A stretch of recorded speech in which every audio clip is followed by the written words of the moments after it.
Sandra.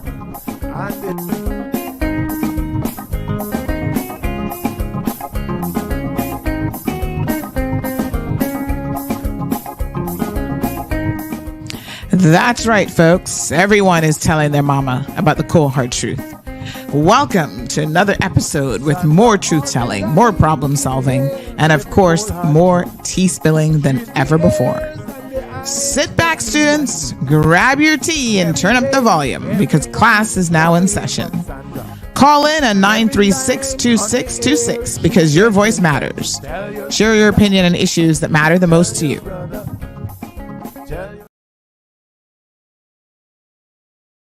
All right, folks. Good morning, good morning, good morning. Happy Monday.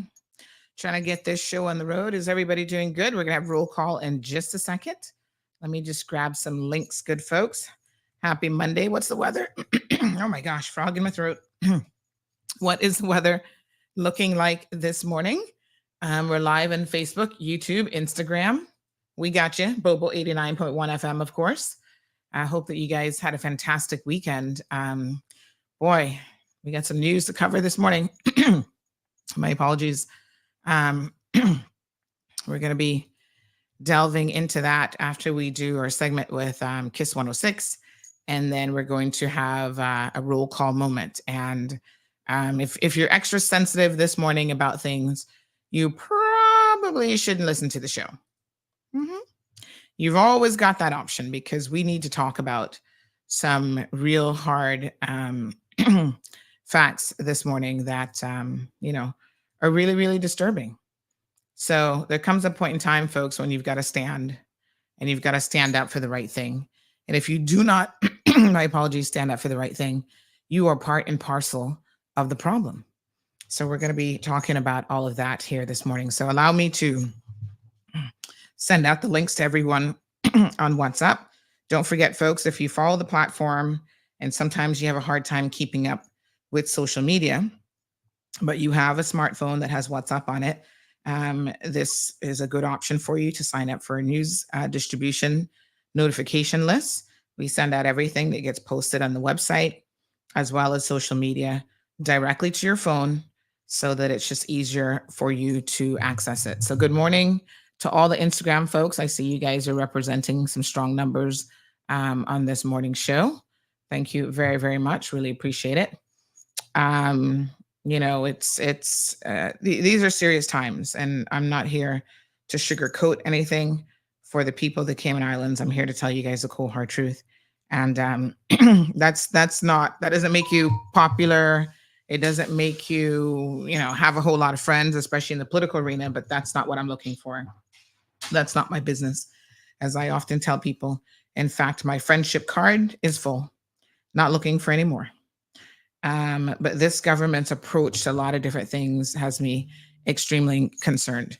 So just give us a second here. We're just waiting for 106 to pop in. We do a segment every morning with them where we give them the news headlines for the day. And somebody just said to me this morning, they think that, a lot of us did not sleep well last night, knowing the perilous situation that our country is actually in. And without a doubt, I am, you can count me in the number. Let me just try to see why my light isn't coming on this morning. Give me 1 second. Definitely count me in the number of people who didn't have a good night's sleep last night after knowing exactly where we are now as a country. There's certain points of no return, folks. And I hate to tell you, but we had one yesterday. There's a shift, a palatable shift in the just in our existence, and that was it. All right, here's 106. I think they're just about ready for us. So good morning, Sandra. Hey, good morning. Maybe will break it down for us this morning. Morning. Wow. How are you? Yeah. There was a shooting last night? Yeah. Are we ready to do news or? Not Okay. yet. So we'll You'll break it down. All right. Yep. Okay. And a horrible crash on Esterly Tibbetts by Lakeside. Yeah. Man, There were a couple different ones. on Saturday, they had closed both lanes, I think. Really? Yeah. We had quite a few this weekend, in fact. Was there a fatality in that one? It looked really bad. No fatalities reported, no, but we definitely had, I'm a bit surprised, to be honest, because. Well, that had to be a factor of speed because when you drive by and you see the guardrail. Oh, did it hit the? Oh my gosh. See, it's like mangled. Is it? Oh my God. The car was mangled too. There's no way you could do that kind of damage at 40 miles an hour, which is the speed limit on that road. Oh, that's so sad. People need to slow down out there. I know you're listening, but just take it in. Yeah. I know. Not worth it. I don't know if people like drive by those speed detectors just to see if they can get a high number on it. I feel like I see some people doing that. I saw someone go by and it said 90 on it. I was like, no way. Yeah. I was like, what? 90? Yeah. Pretty crazy. Ah, boy, what a hot mess. They should do speeding cameras. They're supposed to have them, but again, start issuing tickets. Everyone's the government asking for that. That would be great. Can you imagine how many tickets they'd be issuing? We spent enough money on security cameras to get something.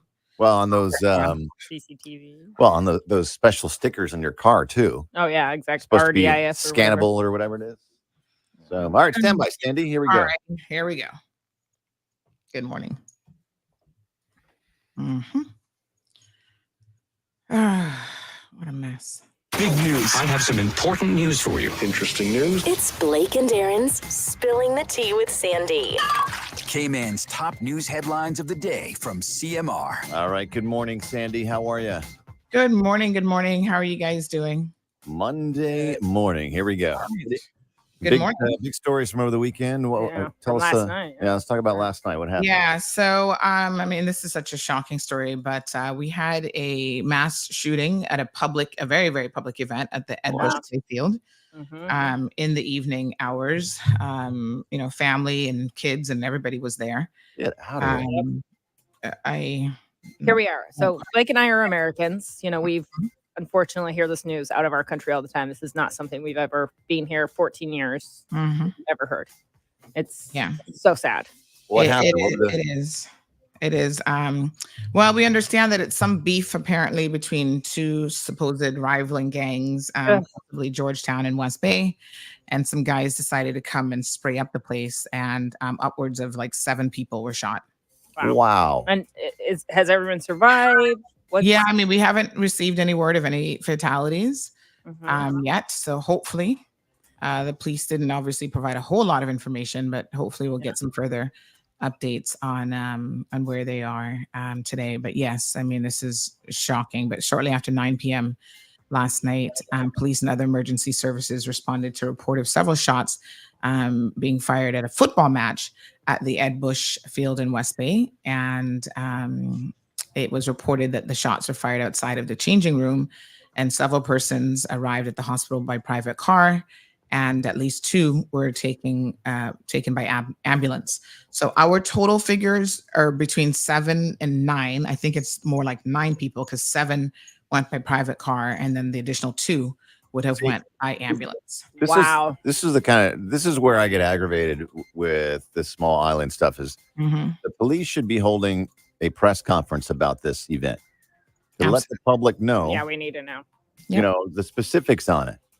Yeah, and what they're doing. We need this government as well to address. Well, we need to. Yeah, I mean, this is not just some back alley road. Unfortunately, it happens here, but this is not that. This is a public event with children, with families, people not involved in this. They're now bringing Is their it going fight. To be safe going to Ed Bush Stadium in the future now? Or other football matches. I mean, you have the NX over here, a lot of different stadiums. I mean, I've been to these games before. I could be there with my kids sometime too. It's, it's not just rival gangs. I encourage by themselves. The police department to do a press conference on this. Yeah, but they'll do listen to me carefully, Blake. They'll do a press conference like the last time. Oh, you can come, but you can't live stream it. Huh? It's like, yes, that's what they did the last time they held a press conference. No, press conferences get out to the press. I'm like, what's the point? They know how to do it. They did it all the time during COVID. Yeah, just like this government. they want to dictate, because this is the overarching, thought process at the moment. They want to dictate how we as independent media are to do our job. Well, let's just talk about public safety. We're going to discuss it this morning. Anyway. Yeah, we just want to know for public safety reasons, right. what we need. Everyone wants to know the details so that we can keep ourselves and families and friends safe, Yeah, and our audience on the DMS broadcasting station. Yeah. So, and I remember last week we broke a story about there was a data breach, or let me clarify this, a cyber attack on the Cayman Islands government, and they had brought in an ethical hacker to assist them with that. Mm-hmm. Well, they kind of denied it in the most bizarre way. But now, some 10 days after our initial report came out, and then they issued their non-statement from the Computer Services Department, we understand now that the FBI is involved. NCA and the FBI are actually investigating this cyber attack. So the UK's National Crime Agency and the United States Federal Bureau of Investigation are working with the RCIPS to find out who is behind a recent cyber attack in the Cayman Islands government, which they believe was by a Russian individual. Wow. And they were so nonchalant about it when you read their statement, like, oh, don't worry. I'm so frustrated that I'm sure you can hear it in my voice. It's just, when you try to hide stuff from people, you try to hide stuff in the media, it actually doesn't work out well for you, because eventually stuff will come out, no matter how much you try to hide it. Mm-hmm. So anyway, the ombudsman was formally advised of the attempt. Apparently they do have a legal obligation to inform them. All right. Okay. Honey Child's going to be on it on a Monday. This is definitely a honey child day. Throwing out the kabooms. I don't know. Yeah, it's coming. All right. Peter Morgan, lead singer of Morgan Heritage. I saw that. Super sad. Oh, man. Had those guys at the station. Yeah. A few weeks back. Only 46 years old. He passed away yesterday. Do you know how? No details yet on what happened. Yeah, we were all so shocked. Yeah. Oh, Love Morgan Heritage. Yeah. They're very popular band. Good music. Absolutely. So, I don't know. One more story for you. Mm-hmm. A government teacher. Give us the warm and fuzzy, please. Oh man, well, this isn't it. Okay. Let's go through this one and see if I can find one that's warm and fuzzy. All right. So, a teacher suing government over injuries caused by a student. His name is Alfonso Gale. He's a former assistant teacher at Creek and Spots Bay Junior High School, my apologies, in Cayman Brac. And he's filed a lawsuit against the Cayman Islands government for compensation for injuries he sustained when a student slammed a door in his hand during an altercation. Kind of crazy, but he's suing the Attorney General and the Chief Officer of the Ministry of Education, saying that he had, personal injuries as a result of this incident, which took place on the 25th of February, 2021. Mm-hmm. Pretty wild. Yeah. Warm and fuzzy. Oh, how about this? Popeyes opened over the weekend. What happened? Popeyes opened over the weekend. I know. We promoted it, and it was like traffic was out of control. Traffic was out of control. Don't forget, today they're having the prize drawing. So they're going to pick. Was it 25 people or 50 people? I can't remember, but they're going to pick a bunch of people and give cash prizes. So if you went on opening day and you have your receipt, make sure you hang on to it and look at social media. We'll post up all the winners, all the winning numbers and stuff. Yeah. Because you have a chance to win up to $500 in cash prizes. That's pretty cool. There you go. I know my wife was over the weekend. Guess what we're having for lunch today? And I was like, what? She's like, Popeye. You know what just opened right around the corner? I was like, it sounds great, but I'm going to stay away from those long lines right now. Well, we were making fun. Yeah, we were making fun because In-N-Out Burger opened in Boise, Idaho, and it was 8 hours long. The line. Yeah, because I'm from Idaho, and so I thought that was so funny. And now I'm like, never mind. Yeah, I get it. It wasn't that bad of a wait. Oh, let's do a big shout out to Melanie Macfield this morning. She's been appointed the new manager of the commission secretariat. So Mel has rejoined the civil service, and she's responsible for ensuring the provision of strategic and operational support to 6 independent commissions in order to help them fulfill their role. So she's a Caymanian professional with over 20 years of experience in marketing, communications, and event management strategist. 10 of those years was at a senior level, and she does have a master's in business administration as well. So congrats. She was most recently at the CNCF as their director of programs and communications. All right. So moving on to big things. All right, folks. Have a great day, Sandy. We'll see you tomorrow. Thank you. Take care. You too. All right, folks. Buenos dias. Bonjour. ¿Cómo estás? All right, let's get it. Good morning, everybody. I'm pissed off. Can y'all tell? Ooh, Haricha. When Sandy's pissed, I'm going to let you know. Yeah, and I'm pissed this morning. There's so many things that have pissed me off that I'm not even sure where to begin.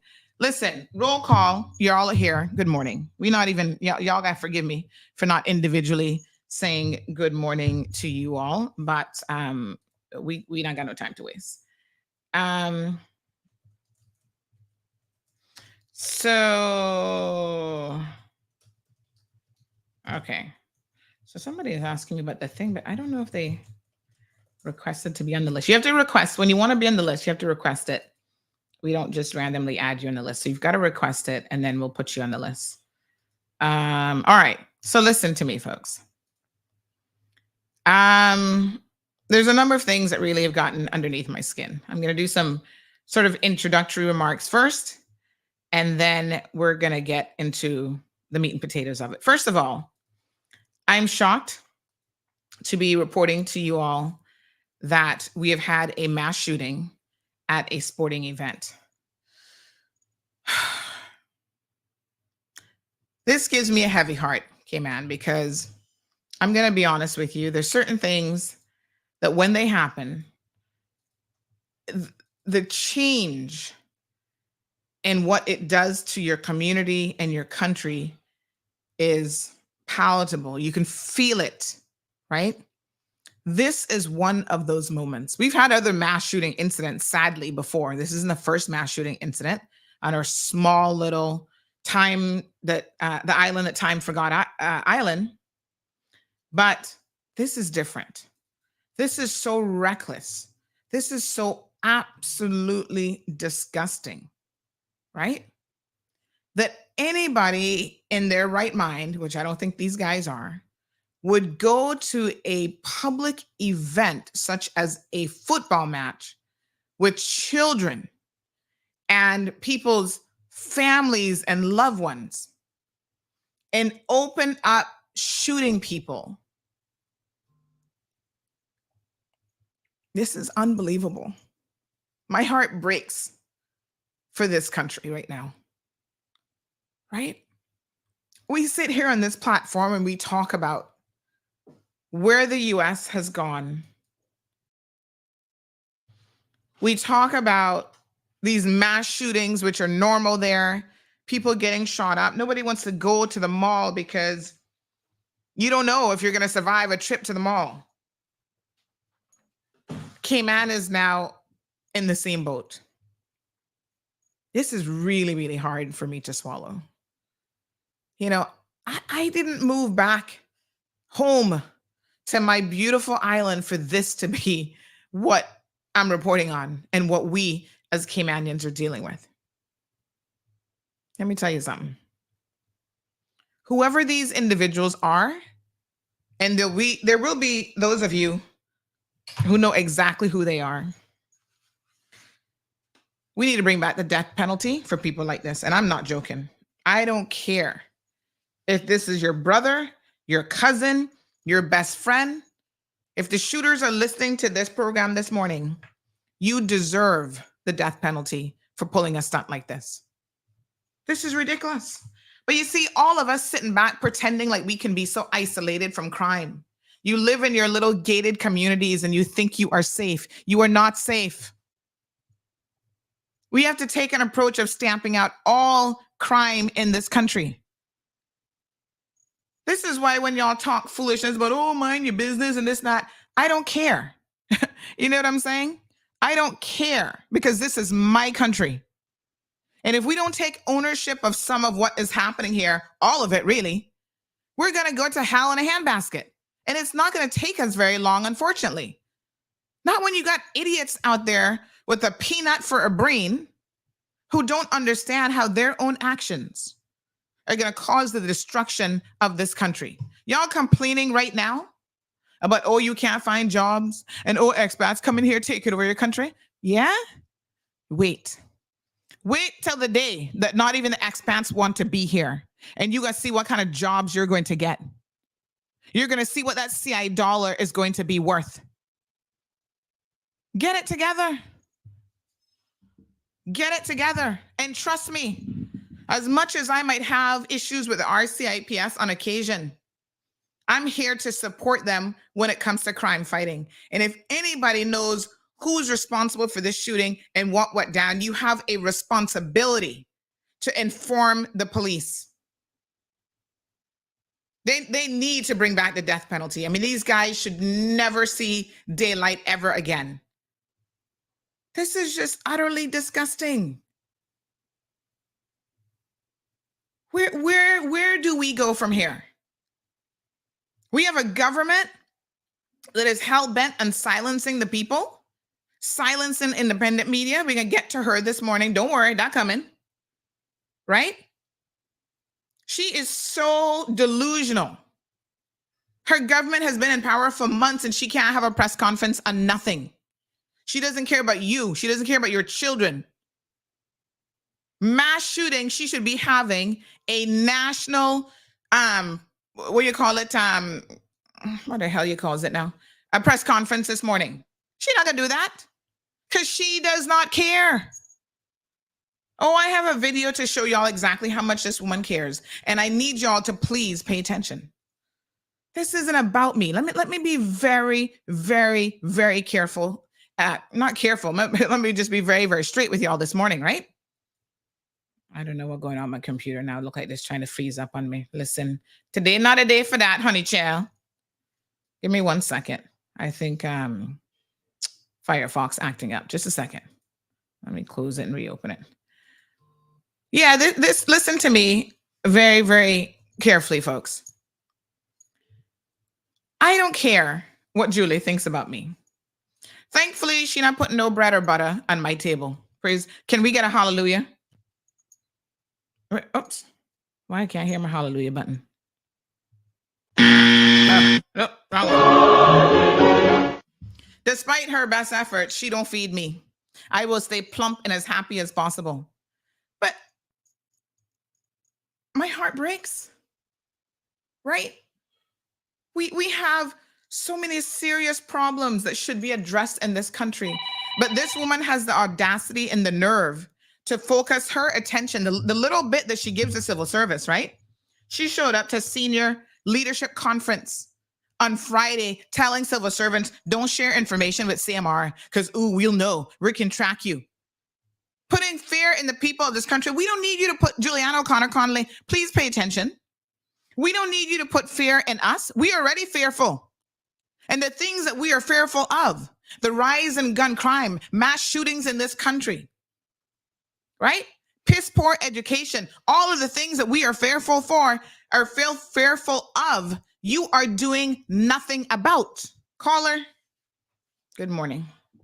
Morning. Good morning. I hear you being very supportive of the RCIPS, but in the past they told us they knew who the criminals were. Not. No. They even put a number on it. They said 15. Let me be very clear. This isn't about being supportive of the RCIPS. This is about speaking up against crime. And what I'm saying is, as members of this community, there are people who are listening to this program right now who are well aware of who did this. And I'm encouraging them to step forward and assist the police in any way that they can. And the police don't know who they are. Well, I'm assuming if they knew, arrest would be made, right? Well, except that they told us in the past they knew who the 15 troublemakers were. Well, maybe they weren't. Maybe they aren't in as much of the know as they think. Well, but that's a possibility. But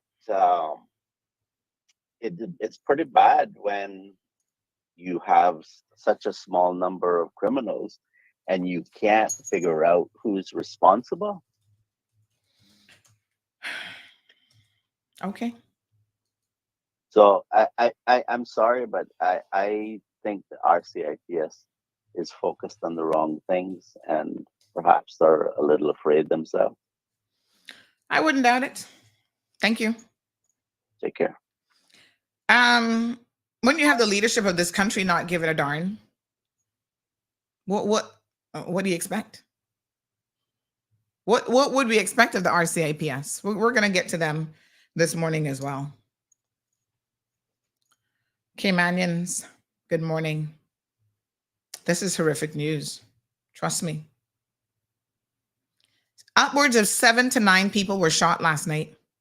7 transported. Now, the police report, we're trying to understand really what they were saying, but they said 7 were transported by private car, and I understand that 2 would have been transported by ambulance. So by my basic math, elementary math, that's 9 individuals.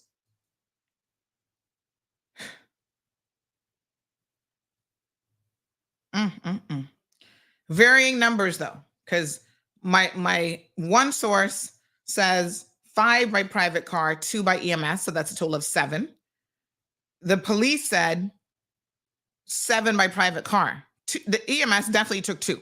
So it's either 7 or 9, depending whether or not you believe the police reports. I don't really know which one to go with this morning. But in my mind, it really doesn't matter. 7 is shocking. This is the most people that we have had shot in a mass shooting ever. And innocent people, from what I can understand. I mean, I don't know who these guys were aiming at, but you don't go into a public place and start spraying down the place. Please, you guys would know who these individuals are. Wandering Roach says, wouldn't the UK block the death penalty? Listen to me. I'm not saying that we're going to be able to successfully bring the death penalty back. I'm saying that this type of crime warrants the death penalty. And if we cannot bring it back, these guys, we sentence them for life, and we don't keep them in Cayman. We send them to real jail in the UK. Because this jail here is a joke. This is a walk in the park. Now, when we started to get the phone calls at 9 o'clock, shortly after 9 o'clock of this incident, I mean, I'm going to be honest with you. My poor brain could not really process what people are saying to me. I was like, what? We had a shooting at a football game. I had grandmothers and mothers calling me. Sandy, I was there. I'm like grabbing my grandkids and running. At first, they didn't even know what it was. This is the height of just criminality. Absolutely shocking and unbelievable. Now, let me tell y'all something. There are things and people that irritate me on a regular basis, yes? And we as a country have got to set aside stupidity. I know it's hard for some of us, because some of y'all majoring in stupidity, you'd be getting an A++++++. This Cayman. One second for me. This Cayman traffic group, folks, whoever is behind this group and whoever runs this group, please grow a couple nuggets of common sense. When we get a story like this, let me explain it to y'all, since some of y'all are still behind on the times, right? The most important thing is to get the post up to tell you all that there was an incident. We are not going to have all of the details. We don't have DNA samples, fingerprint samples, and all this kind of stuff ready to tell y'all. We're just getting it up. Listen, reports are coming in right now that there was a mass shooting at Ed Bush Playfield, right? I'm on my phone because as soon as I got the phone call, I was like, WTF? Let me put this up. Warn some of you. Some of you might have still been trying to go out to the game. I don't know. I'm like, we need to warn the public of this so you don't go out there. You don't cause havoc. If you have children, you need to make sure that your children that were at this football match are safe. And lo and behold, these first-rate donkeys, right? They can take the jackass medal of the day in this Cayman traffic group. Oh, look, Sandy used the wrong picture. Listen to me. Don't major in stupidity. Why does she have a picture of Annex? Because, let me tell y'all why. You ever heard of something called a stock photo? And you know, when I was posting it, my brain was like, oh, put stock photo. And I'm like, nope, don't have time for that. Let me just post this. And then we edit the post as we go along. When we get pictures that are available to us of or videos of the incident, we will repost those. But right now it's about getting the message out there that there's been a major shooting incident, multiple people hit at the Ed Bush playfield. And y'all wonder, concerned about, oh, she used a picture of Annex. Come now. I don't know who these people are, but you know, get it together. Get your life together. Who else at 9:00? Let me try and tell you the time that the post went up, right? Because I'm not going to give myself any credit that I don't deserve. But you tell me who within 5 minutes of the incident, which media in Cayman were telling you all that this incident happened. And y'all sitting down talking about, oh, it's the wrong photo of the playfield. My God, what is wrong with our people? What is wrong with our people? Seriously? That is what y'all are talking about in this Cayman traffic group? That is the most important thing? Not the fact that people just got shot? Are y'all serious? You cannot be serious. At 9:14 p.m., we published this. You hear what the police said? That the shooting happened shortly after 9 o'clock. My first call came in at 9:08. So within minutes of getting that and then starting to figure out what is going on and what happened. Right? This post goes up and y'all have the audacity to talk foolishness. Something happened to the Instagram feed. Give me 1 second. I'm going to bring it back online. I'm not sure what happened to it, but let's get them back, folks. 1 second, just bear with me. So this is the kind of foolishness that we have to entertain here on CMR. Oh, she used the wrong photo. Do you ever know CMR to be accurate with stuff? Who is big? What big soup? Let me be very, very clear here this morning. You all are some of the most disgusting Caymanians, because I am sure that these people are Caymanians. That I can take to the bank. All right, so Kieran Miles, I don't know who that is. Why does she have up a picture of Annex? Let me break it down to you, Kieran. Please go back to Common Sense University and understand that until we have a picture of the incident, we will use any kind of stock photo. We were using one of a local play field. Did that somehow interfere with your ability to be able to read the text and understand that we just had a mass shooting? So listen now, Kieran Miles, Big Soup, whoever that idiot is, right? Natita, we just had a mass shooting. Somebody sent you a screenshot of a mass shooting in the Cayman Islands, and y'all are worried about, oh, that's Annex and not at Bush Playfield. This is what is wrong with our people right now.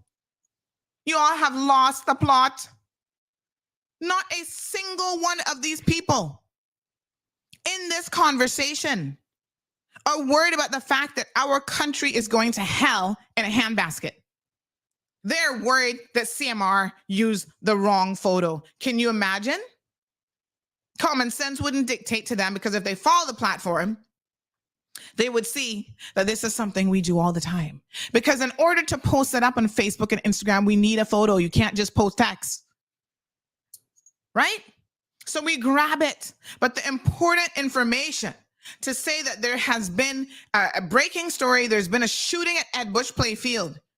Hearing some 12 to 15 rounds, crowd went scattering, at least one person shot, possibly three. This was a report that we put up at 9:14 p.m. within minutes of this incident happened. And look here now. I'm pointing this out to you because this is indicative of the problems that we have in this country. Our people are focused on the wrong things. Oh no. Look, Sandy used the wrong photo. Big Soup. Do you ever know CMR to be with accurate stuff? Actually, Big Soup, whoever you are, yes, we're accurate 97% of the times. And we break stories all the time. So I would love to know what the hell you talking about.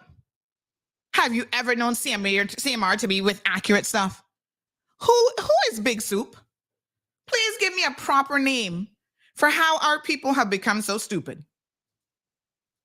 Seriously. As a matter of fact, y'all really got me pissed off here today. Let's give Big Soup a call so we can clearly see Big Soup's number. Because I'm curious as to how Big Soup thinks that we don't ever get anything accurate. Have you ever known CMR to be with accurate stuff? Let's find out. We publish average of 5 stories a day, and you're trying to say that we're never accurate? Answer the phone, Big Soup.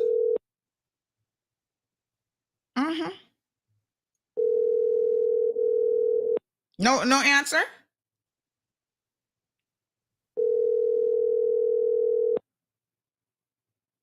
No. Of course they're not gonna answer. Hi, this is Nathan. I am not ready for right now. Nathan. Yes, Nathan. There we go. Oh, somebody just showing me who Big Soup is. Let's have a look at this scholar. Big Soup. Let me see now. This is Big Soup. Nathan Brooks. Oh Lord. I hope to God that this not please tell me that he not related to Miss Stephanie. Oh my God. And then who is Nita? You think Nita will answer us and she has so much mouth about only God knows? No. God ain't got nothing to do with this. Come on, Nita, you pick up the phone too. Talking about facts, bro. You wouldn't know facts if it slapped you in the face, Nita. Let's be very clear. You see? Okay. Need another answer either. Right. The facts are, we had a mass shooting and this group is sitting down talking pure foolishness. Right? This is what they're focused on. You notice that not a single person in this group is like, oh my God, let's focus on the most important thing, which is the fact that we have just had a mass shooting. Look at the conversations that these people are having. It's imperative for us as Caymanians to understand where we have gone wrong. Right? So here we have Dre, Romario, Legister, talking about facts. Once again, you wouldn't know facts if it slapped you in the head. Seriously. All of you in this group, not even paying attention, not even addressing the real issues. How can you be in this Cayman traffic awareness group, hear of a mass shooting, and you are more concerned about a stock photo that was used than discussing what degradation our country is facing at the moment? Look at this video. Look at this. People carrying a man out on a stretcher. Look, yeah. Hang in there, boy. Right? Thank you to the men who got up. These football players, I understand some firemen were there playing in the game and so forth. Went above and beyond the call of duty to get these people to the hospital quickly. And don't even know if our hospital is equipped to handle a mass shooting of this magnitude. 7 people. We don't have 7 operating theaters. If all of these people needed to be operated on last night, somebody had to wait. These are the things that we need to be talking about this morning. Listen, y'all need to wake up. These are very, very perilous times. And I'm not here, this isn't doom and gloom because I want to be here. I would rather be talking about anything else this morning but a mass shooting in the Cayman Islands where 7 to 9 people were shot. This is not what I want to talk about. Let me be very, very, very clear.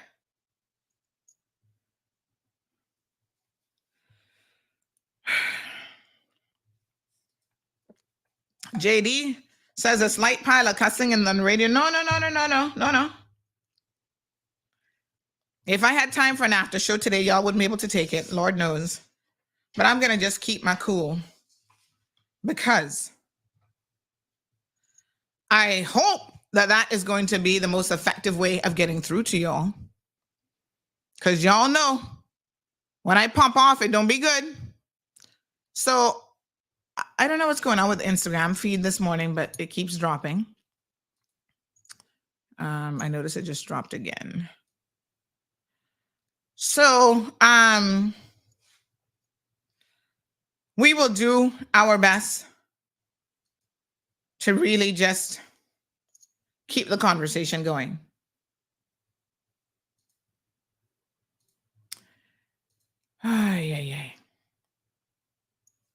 It is absolutely disgusting that we're having to have this conversation. Caymanians, please, I'm begging you. We need to wake up. It's not funny. It's not entertainment. This is our lives, right? If I want my child to grow up around mass shootings, I will pick up myself and move back to the United States of America. I can still go back, I know some of y'all can't go because you got criminal records and all that kind of jive. I didn't return to Cayman to live in a bullet-infested community, to hear of people being shot up with all kind of semi-automatic weapons, AK-47, this, that, and the next thing. I will go back to America. I go move on in some little country hole in the wall with the Walmart up the street. This is not what we are trying to build or what we should be trying to build for our people. Miss Pat says focusing on the wrong thing. That's the story of our Cayman. Sad, right? Very, very sad. Good morning, Leanna. KK said you better not call Nita. Well, tell her to answer the phone. I'll call her. I'm just curious as to how this becomes the most important thing. Oh my God, she used a photo of Annex. And how many people in that group? One of you who are in the group right now, give me some numbers. Can you see how many people are in that group? And all of the rest of you sit back in that group and say nothing. Y'all don't say, why do we care? Y'all already know Sandy can update that as soon as she has a scene appropriate photo. When you remain silent in the face of stupidity, in the face of corruption, right? You become part and parcel of the problem. You can't sit back and not call people out on stupidness, on criminality, and think that, well, you know, Donna, I can mind my own business. Like we said last week, that ain't got nothing to do with me. It has everything to do with you. It is your country, is it not? You have an obligation. You have a right. And it's a privilege to be able to speak up in this country. And quite frankly, folks, that is why I don't take kindly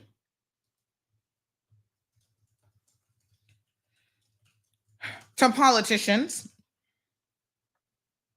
trying to silence our voice in any way, shape, or form. Let me be very, very clear this morning. We're going to have to discuss the Honorable Juliana O'Connor Conley, because this is exactly what she's doing.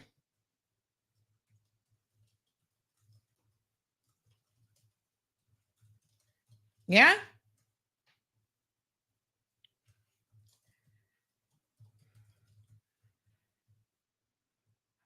No tolerance and no time for the foolishness, I can assure you.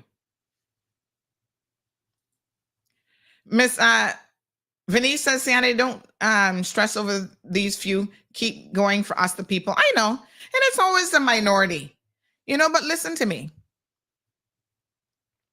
My problem is the majority sit back and say nothing. That's the biggest problem. When the majority remains silent, when this sort of thing is happening, we have got a problem. You understand what I'm saying? These are serious times. Hunter says everyone is afraid to speak up. No, they're not. They're speaking up on stupidity, aren't they? They're not speaking up on the issues that really matter in this country. Shaquille said, to be fair, it could be taken as a typo in the heat of the moment. As you said, you should have put stop photo hindsight. Yeah, you know, as I was putting it up, I was like, oh God, do I need to say that this is a stock photo? This is not an actual photo. They're on location this evening. You know, but Shaquille, I kind of take it for granted that we have over 100,000 followers on Facebook and another 74,000 plus on Instagram. But by now that y'all know how this works, but you're absolutely right. Don't take nothing for granted, child. Because, I mean, seriously, common sense, some of y'all take that for granted too. So somebody just send me the full list of everybody who's in that group, 153 people. I can see every member's phone number, your profile picture. Yep. Some of y'all even overseas, +27 area code. I don't know where that is. 153 people. Thank you for the list. Yep. They're all there. Okay. So you have 153 people in a group. Ooh, even some people who work up in the judiciary up in that list. I see y'all. So all of you people, 153 people sitting there, and you're allowing a handful of people to have a conversation. Oh, even my little Kevin Watler in the group. Kevin, I didn't know you were in that group. Mess with you. All y'all sitting there having this conversation, or allowing a handful of people to have a conversation, and y'all aren't doing anything about it? Come now. Come and explain this foolishness to me. Good morning, caller. Morning. Morning. Sandra. I don't know how it works in your chat groups, but I'm actually a part of that chat group. Oh, what I can okay. tell you is, I can actually tell you that I never got my news from that chat group. I actually got my news from your posting. That chat group, like most chat groups that individuals are on, silence the notifications, because that specific one is to you, that specific group is used for specific reasons. I have no use or need to follow that unless I personally need it. So I never saw anything there. I'm just hearing this from you here now. Okay. So it's not fair to paint everybody with the same tar brush, is what I'm saying to you. There's many things to this here. Yeah, I try to avoid these groups, to be honest, completely myself, because I don't have time for it. But I see what you're saying. But what I would add, and that just goes for a lot of other chat groups. What I would add, though, while your comments are valid, and may I just humbly suggest this because this is just my position to make it right, is that instead of spending time on the handful of people that did that, let's spend some time on discussing how we can resolve this issue. Because the police keep saying that they have, they're doing this and they're doing that, and they're redoubling and retripling and requadrupling. And I think right about now we're at a multiple factor of 100 on, trying to suppress this sort of behavior and crime and what have you. And just acknowledge the fact that it isn't working. So now we need to bring in some sort of legislation that gives the police a little more power or ability to arrest this situation, because it is gone and it has long been out of control. But you see, the thing is, when people it first started as brandishing fake toy guns, or even making people believe they have a firearm under their garment or in a bag or what have you, and it turns out to be nothing. Then it goes from that to, I'm brandishing a gun, a BB gun, which it's not a deadly weapon. Then they're brandishing a real gun. Then they're shooting the gun into the air. Then they shooting up the place, and now what? People getting shot. Where do we draw the line, right? So let's have that conversation. Let's see if we can get lawmakers and those people on board on this whole thing. All right, we're gonna be talking about them next too. What's the most frustrating part about this whole thing is that I am sick of being told by the authorities, leave it to us. We're the professionals. Okay. I mean, they treat us as fools. They don't give us. We're not asking for intel, but we don't get any real-time generalities. Like, hey, this is what we're now doing. I think Cayman has now reached a point where we know where all the hotspots are, and the reality is, and not a reality that I relish the thought of, but we literally have to have firearm response units stationed there on a permanent basis, not on call, not on standby, but literally stationed within specific areas of specific districts. And so that they have a faster response time, because at the end of the day, you can't be everywhere, but if you're close enough, you might have a chance of getting the getaway vehicle. Just two thoughts there. And that's just one of many thoughts, but at the end of the day, there also needs to be some sort of legislation changes that allows for some sort of access to these people in a more robust way than what it is right now, because using the regular government, the legal avenues is not working. Thank With you, that, caller. I I bid you a appreciate good it. day. Bye. Thank you. Thank you so much for that, caller. Good morning, caller. Welcome to the program. Morning, Sandy. Morning. Let me tell you, I don't know who else feeling this. This is a lot of pain that you get up in the morning and you see a mass shooting in our country.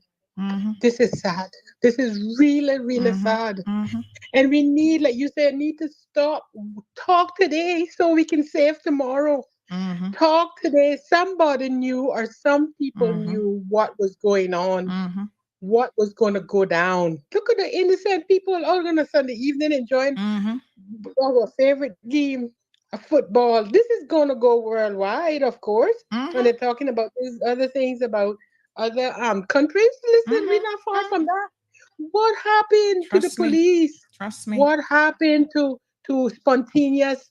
Like this caller just said, everybody know who has what more of the time. What happened? Spontaneous operation? All of them sitting up in the force or driving around or whatever. Get your backside out. Operation in the early 80s and stuff. You had operation. Every district had spontaneous operation at one time. So they can't run, they can't do nothing. But what happened? We trust too much people. And before you know it, whatever is planning in that same RCI, I can't even say force, it's out there in the public. So they got enough time to hide, what is it, shoot and hide their hand, or shoot and hide the gun, or dispose of certain things. And this is where I am saying, shame on the commissioner. And I am saying, you know who I am. And everybody that is in that league over there, I calling it, to not come and let our people know what's going on and what is going to be the solution. We need all of our hands on deck. Yes. And if it's your son, my daughter, whatever, whoever it is, Speak up. Yep. Our country is going to hell. Speak up. This is only the beginning. God forbid. God forbid. This is only the beginning. You know, I got up this morning and I, hours ahead. I thought it was a joke or a dream or something. I went back to bed and I got up and I see the pictures and I said, shoot, this is something that really happened. You know what this is for us? You know what this is for us? Please, come on. And Mr. Commissioner and all your deputies, get out so we can hear what's going on. Get to the wave.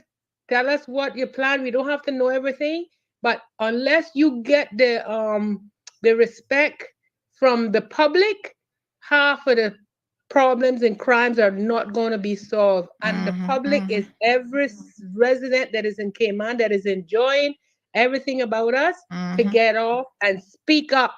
Yes. Speak up. Okay, Sandy. Thank you. Thank you so much, caller. I mean, listen, this situation, and my apologies to Instagram folks. For some reason, the stream keeps dropping, so we'll keep restarting it. But honestly, folks, if this does not bring you to tears this morning to understand where we are, you missing it. You're missing a big part of the puzzle. Good morning, caller. You know what we need to take is this police force we got down here is a big joke. Thank you. I know Denny says I'm going easy in the RCIPS, and believe me, I'm not. But they cannot be everywhere at all times.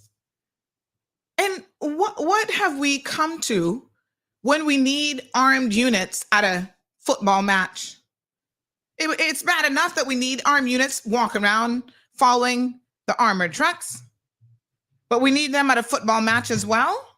Good morning, caller. Are you attempting to call the radio this morning? Yes, good morning. 936-2626. 936-2626. Okay. Okay. Thank you. But this is unbelievable. We have got to get a grip on this. Don't wait until it's your loved one that has gone down in the streets for you to care. Good morning, caller. Good morning, Sandy. Morning, dear. A sad day in Cayman. Trust me.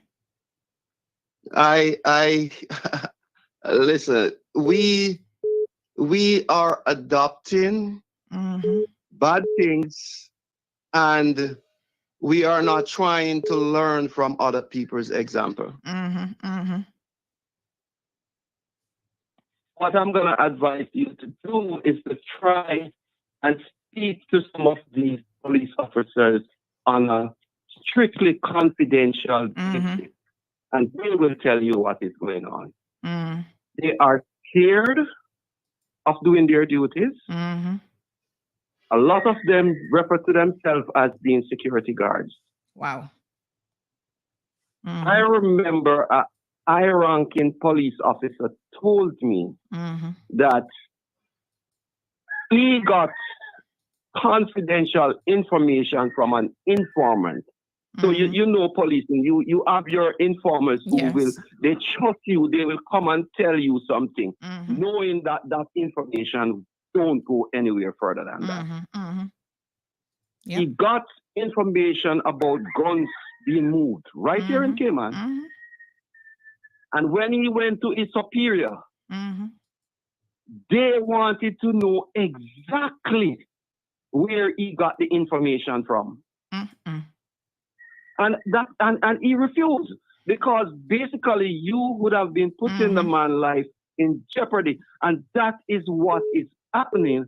And over the years, came and our policing strategy is English. They don't. It cannot work here. First of all, the UK doesn't even have, I mean, not to say they don't have gun crime, but, guns are not even, legal in their jurisdiction. So I do have to wonder how much they are well versed in these types of gangs, which are following more of the American style and the Caribbean style of gang leadership. And, how aware they are even of what's going on. We have a local commissioner now, and I hope he will just look around, see the strategies that other countries have used.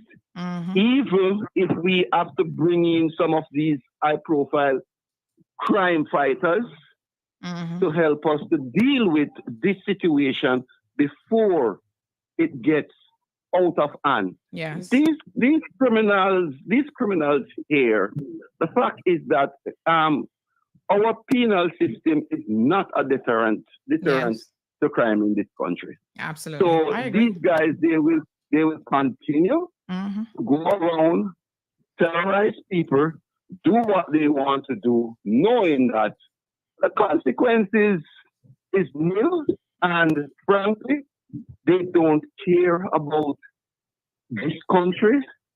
They don't care about their families.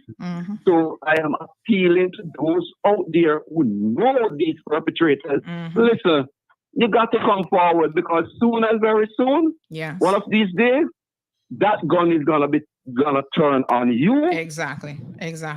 You are persons you know. So listen, we just need to come ahead, come forward, and give this information to the police.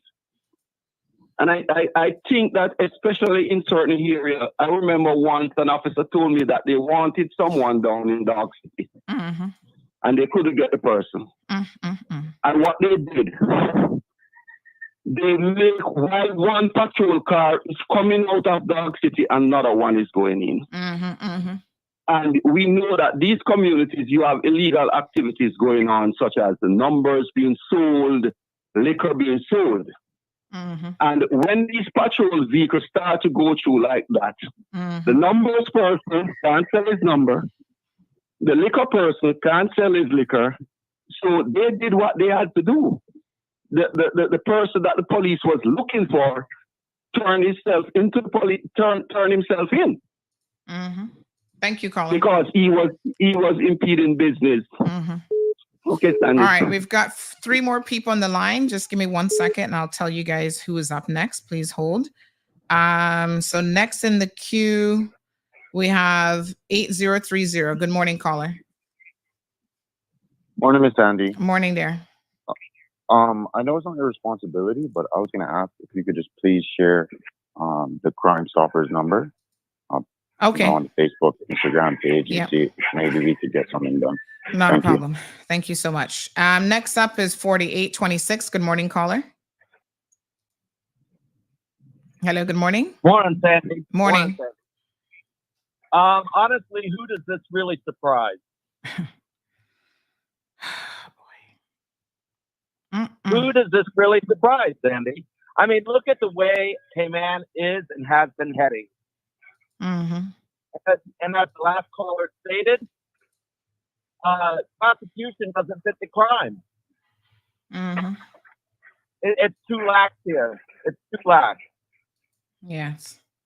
And it's very, very saddening to me knowing where I came to many moons ago and where we are now. Yes. And people do turn a blind eye. And like you said, until it happens to their loved one. And then the voices are raised and heard all over the island. But people need to stop being slack. Absolutely. And start standing up, speaking up, and letting people know who these people are. The drugs, the gangs, the robberies, now the shootings, the killings. I mean, come on. We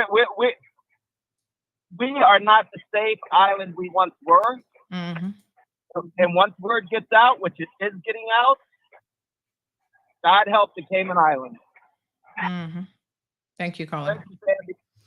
All right, we've got another call on the line. Good morning, caller. Welcome to the program. Good morning, Miss Sandy. Good morning. You how are you today? I've definitely had better days.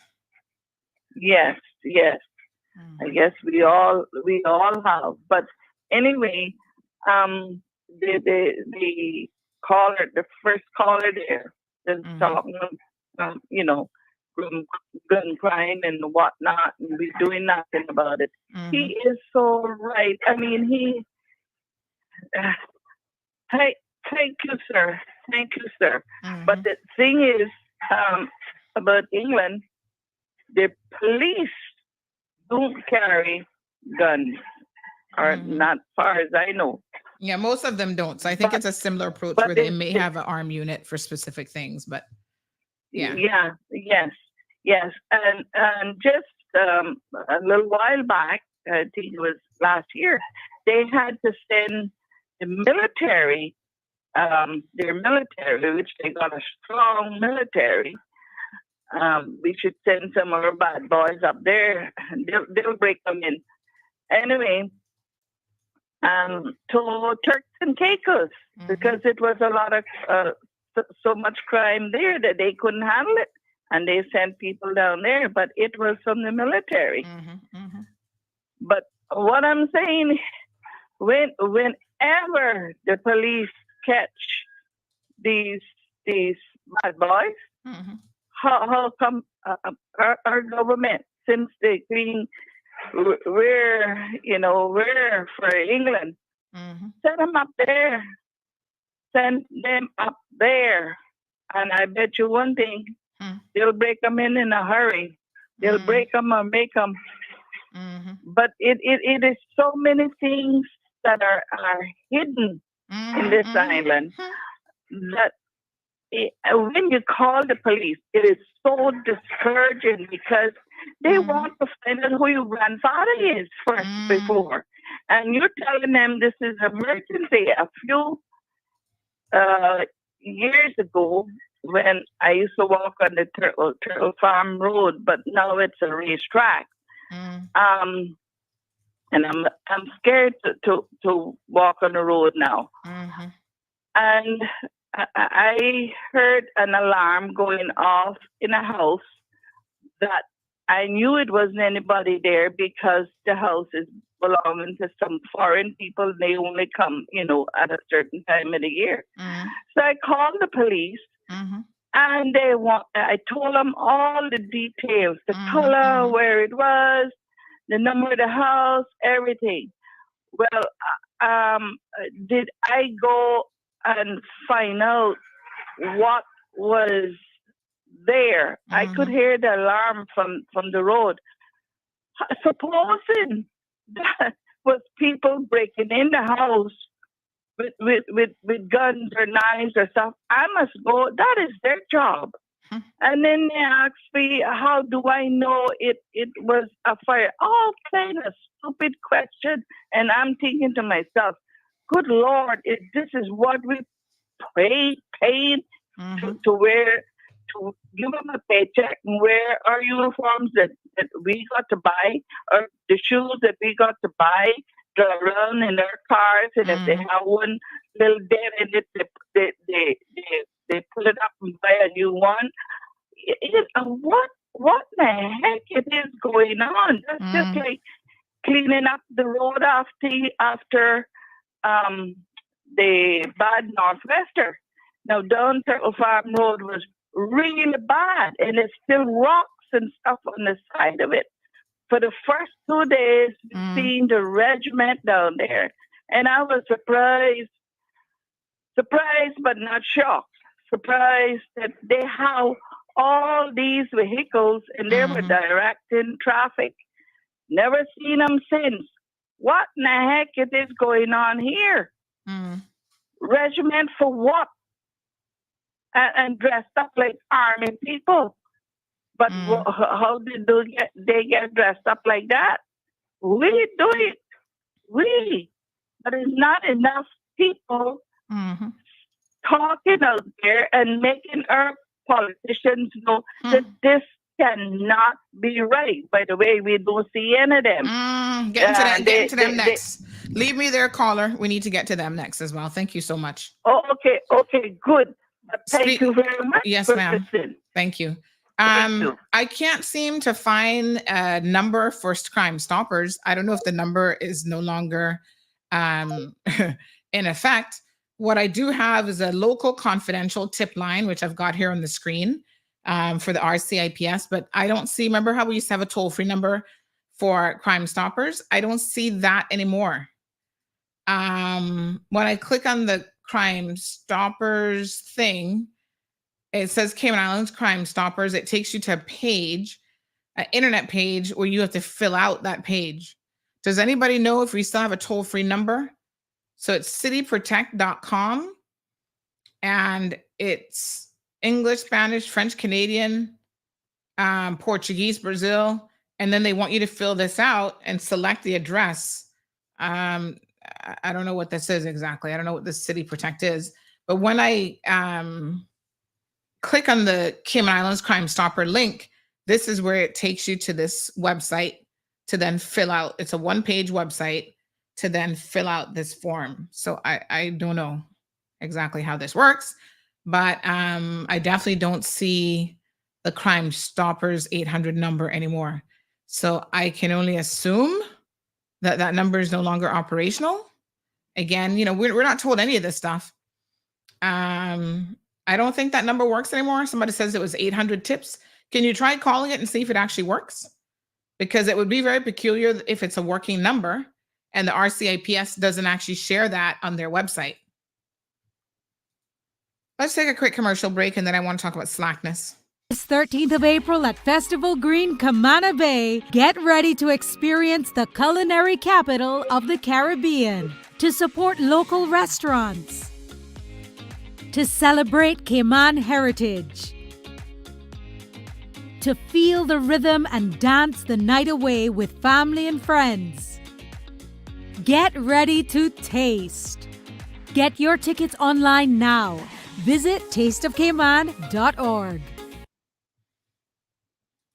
The date for Red Sky at Night. March 2nd, 4 p.m. to 11 p.m. The grounds of the Hartwell Theatre will come alive for Cayman's premier multicultural arts festival. Enjoy delicious local food, watch music, dance, and theatre performances. Check out dozens of artisans selling their beautiful art, crafts, jewelry, and accessories. And visit the Caymanian Village. Tickets $10 for adults and $5 for kids and seniors. Purchase yours today at ticketplus.ky or at the gate on event day. Don't miss Red Sky at Night, March 2nd. All right, folks, welcome back. I am, like I said, a little bit surprised that there is no, let me try calling it. So it's 1-800-TIPS, TIPS. Oh, no, hold on. 1-800-TIPS. That's it? That's not a full number, though. So do I just do 800 and not 1-800? How does this toll-free number work? The number you have dialed is not assigned. Please check the number. Okay, so there's no, do I just do 800 tips? Let me see. Hold on. TIPS, 800 tips.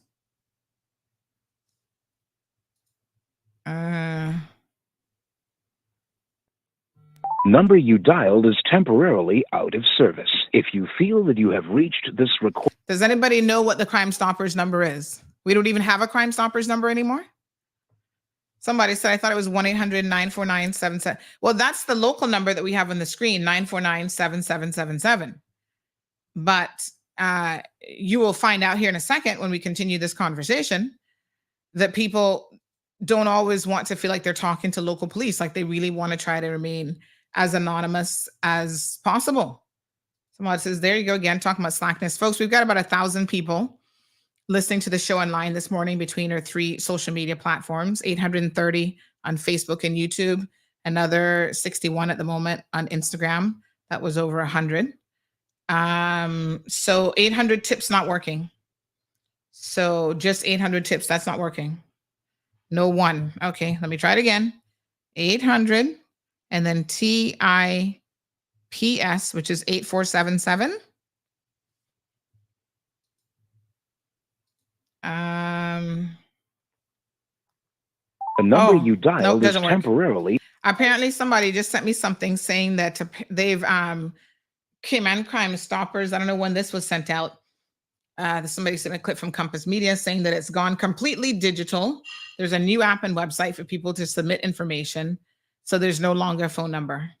There you go. And who knew that? Let's talk about communications and the leadership of this country, because this is going to be detrimental. Let me read a few comments as well. LaShawn says, good morning, Sandy. Thank you for alerting us last night as my teenage son was on his way to the game. Luckily, he never made it. This is crazy. My son was running late, and thank God for this. Liana says, we as a country need to change our law to serving full-time sentences and give them longer sentences too. Vanessa says, what kids doing out at 9 o'clock already past their bedtime? Vanessa, you're kind of missing the forest for the trees this morning. Even if there were no teenagers there or no children there, that's really not the point. The point is there were innocent people at this event. There could have been somebody's grandmother. Does it matter if it's past the kid's bedtime or if it's somebody?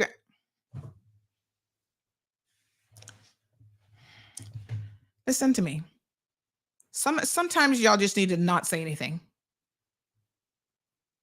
Don't be.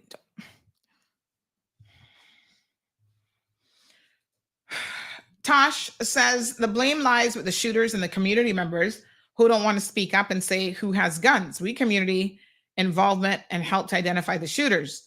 There are people who know who did the shooting and who will hear the shooters bragging and boasting, and they need to speak up. Agreed 1,000%.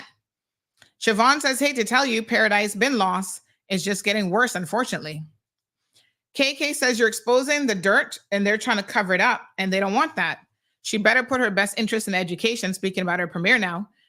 She's been in that post too long. Get it together. We coming up to her next. Miss Darlene says this is just wrong, though. Civil servants are scared to death. Talking about that in a bit. Miss Jackie says sad day today. Last night's shooting is going to seal her name in travel advisories. While travel advisories is definitely a concern, I'm more concerned that our people are going to be gunned down in the streets. I mean, yeah, we care about tourism, but my overarching concern is that you're not going to feel safe going anywhere. You know, it used to be like, okay, I'm not involved in gangs, so this isn't going to touch me. Then they started shooting up certain bar locations. Okay, I don't go to Vic's. I don't go to, what's the next one called that they had shot up? I don't go to Everglow. You know, I don't go to these locations. You kind of felt in your brain like, okay, I'm a little bit safe, right? At Bush Playfield, this is a game changer event last night, folks. This is why I need y'all to wake up and stop minoring in foolish discussions this morning about children past their bedtime and all this ridiculousness. This is a game changer. This is a pivotal moment. This is a pivotal turn. If they did this at that type of a public venue, where do you think is safe? We need to get these guys off of the streets. And if you know something, you need to speak up. Aliano says, good morning, K-Man. We need a serious wake-up call. Hunter is asking, what have we come to? Good morning, Blair. Said there better be a press conference. Are you kidding me? I wouldn't hold my breath for it, but we'll see. Maybe after calling out the MPs this morning, they might decide to have a press conference. We're at their mercy. Leanna says nobody did not want to talk because they're scared. Look, yeah, if it was a child that got hurt out there, God would shake till it cannot shake no more. Leanna says there are 3 CCTV cameras around the stadium, on top of Finch Drive, before the stadium, and on Kelly Road. Johan, good morning. Johan says the RCIPS must take off the gloves until the bad guys understand that we're not playing. Well, let's see what their version of taking off the gloves looks like. He goes on to say, what's the point in RCIPS publicly stating or trying to assure us that the hardcore criminal element is about 20 to 30 persons known to them? I have to ask the exact same question, because what is the point? Because 20 to 30 people with guns in this country can cause a lot of havoc. You better believe it. It doesn't even require that many. Let me be very, very honest. Unstoppables is talking to some of the police. You're not safe too. We know that. And that's why I'm going to talk about what our leadership is saying about silencing independent media, because this is a very dangerous dialogue that they're having. Ingrid says, I can't stop praying for my elite players and the other people that got injured. It could have been my son with many bullets hit the metal chair where he was sitting. God is good. My God. Naraya says, thank you for making us aware of what was going on. Some folks thought it was fireworks. And addressing any serious matters, there'll always be those who major in the minor. Amen. Marshall says, mass shootings in Cayman? That sounds like America. I would have never thought the day would come when I would have heard of mass shootings in Cayman. No, sir. Miss Pat says, how are we going to strategically address this, leader? We need to know. Magnum Opus, good morning, says, I'm afraid your hope that people will wake up. Too many people here like slackness and they condone it. Miss Elaine says, I was at a tent meeting beside the stadium when I hear a barrage of gunshots. My God. Jackie says that we're going to need a full-time SWAT team in specific districts. Tracy says they need to ask the UK for some help, special forces or military, something. Ms. Bonnie says, how can the police carry out an investigation when the public see and won't cooperate with the police? Because they don't trust the police. So there is an undermining issue. I'm here saying to you all, please cooperate with the police, but I also understand why people don't do so. Capiche? The police themselves have a lot to answer to, and their lack of accountability. When there are breaches, when people can say, I just called the police and already the guys next door cleaning up the speakeasy because they got tipped off. The RCIPS needs to explain that type of behavior. JC says we need a Justice League here. Police are a joke. They're good at busting people for tint, and that about sums up all that they're good at. Lord Jesus. My God. 1,000 people tuned in this morning, and I need to tell you all something that is extremely concerning to me. Cayman farmers, good morning. Asking Vanessa to please get back to work. Pat says, that's crazy. No more phone lines, and they're trying to get community participation. I'm telling y'all that there's something inherently wrong. You know, Carla reminds us that there is a non-toll-free number. Is that 949-7777 toll-free? So if I don't have any credit, can I call the RCAPS and leave a tip?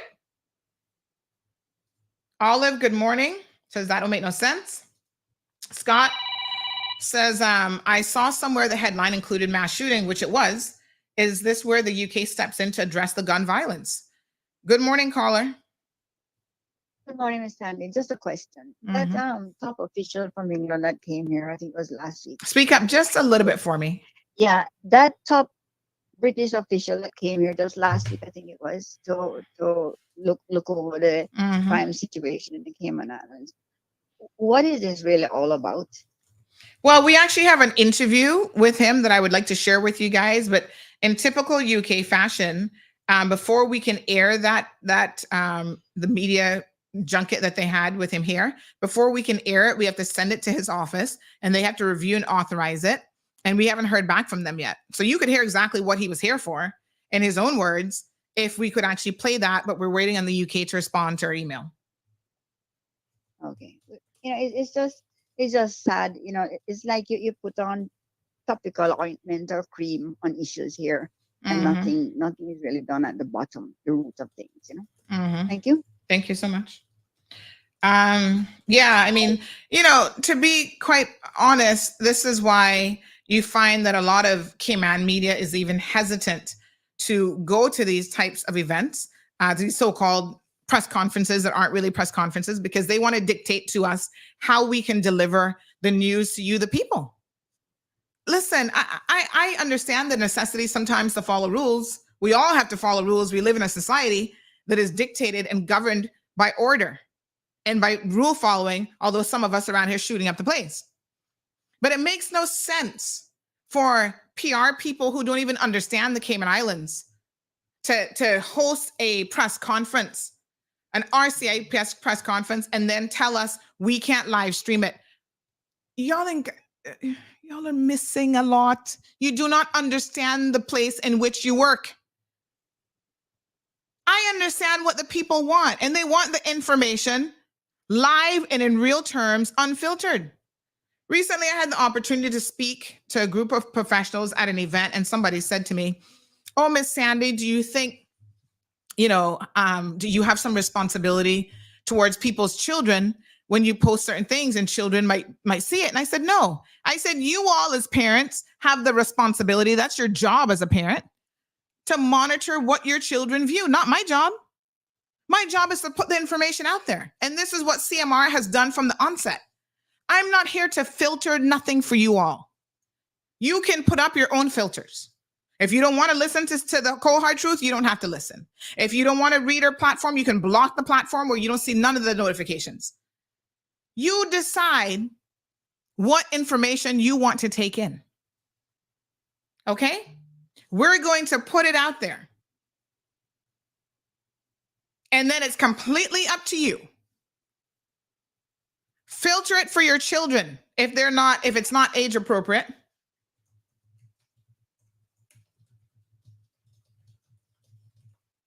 Right? That ain't my job. My job is not to filter the truth. And so in that vein, let's move on to the leadership of this country, because they're very, very concerned about filtering the truth. And this is a dangerous direction that we have gone. Good morning, Scott.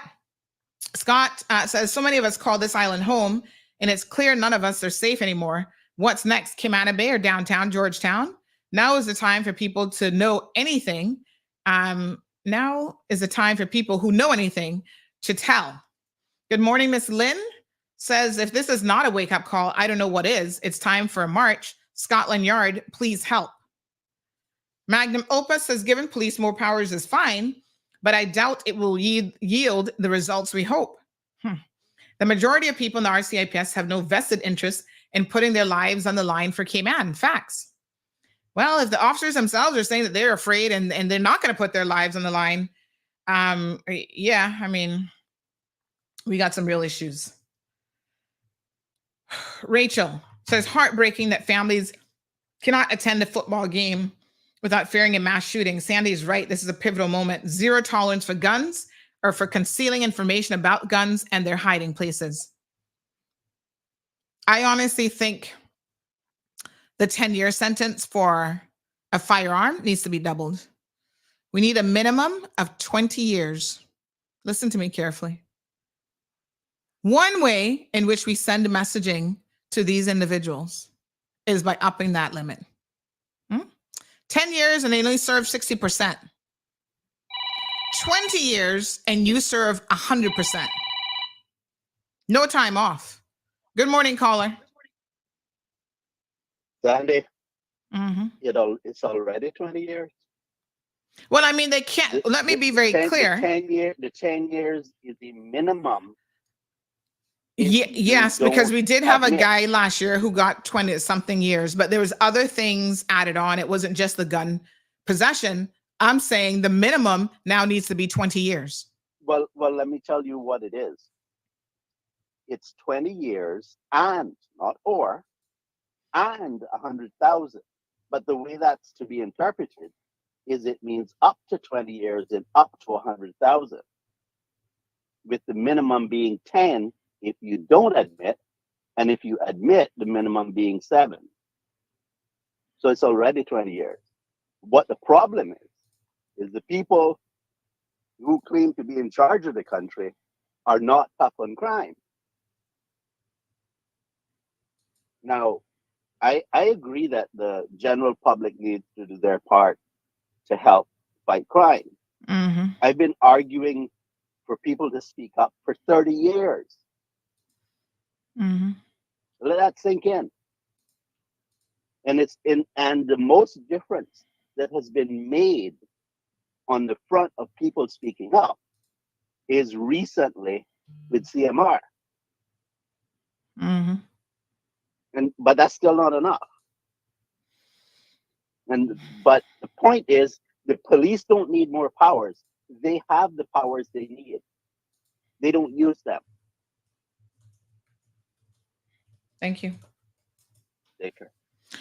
All right, folks. Somebody just said that Jamaica has increased their minimum to 15 years for gun crimes. Miss Carol, good morning, says they're dodging answering the hard questions. Unreal that the government has never had a press conference since taking over. Miss Pat says go back to the Yolanda Ford report, address the cause. Absolutely. You know, those are not overnight fixes, but that is something that needs focus.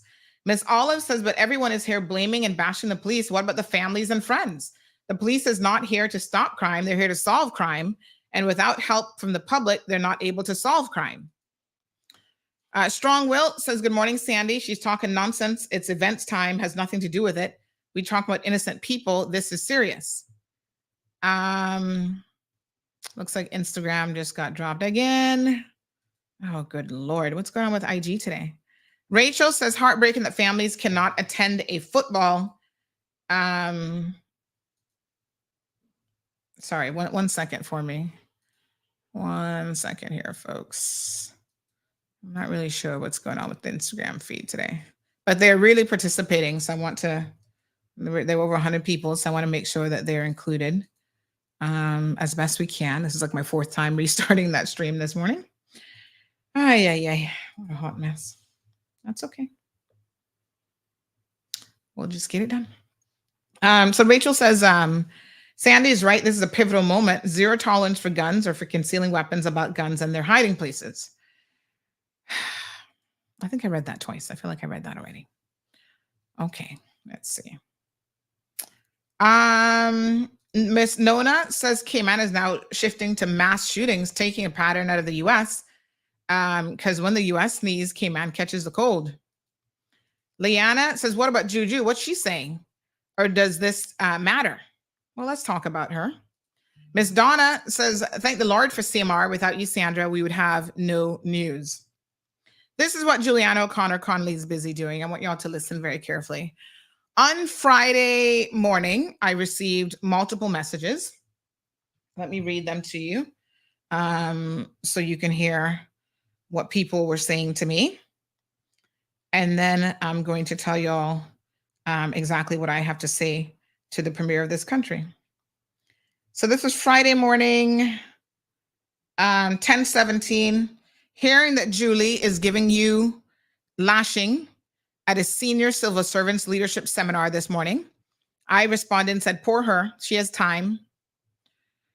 I'm here listening to the premier who sounds so distasteful and spewing hateful words to CMR platform. My God, she is wishing your platform fails and that you have to go seek employment at Radio Cayman, the preferred radio station of hers. Once again, I said, laughing out loud, poor her.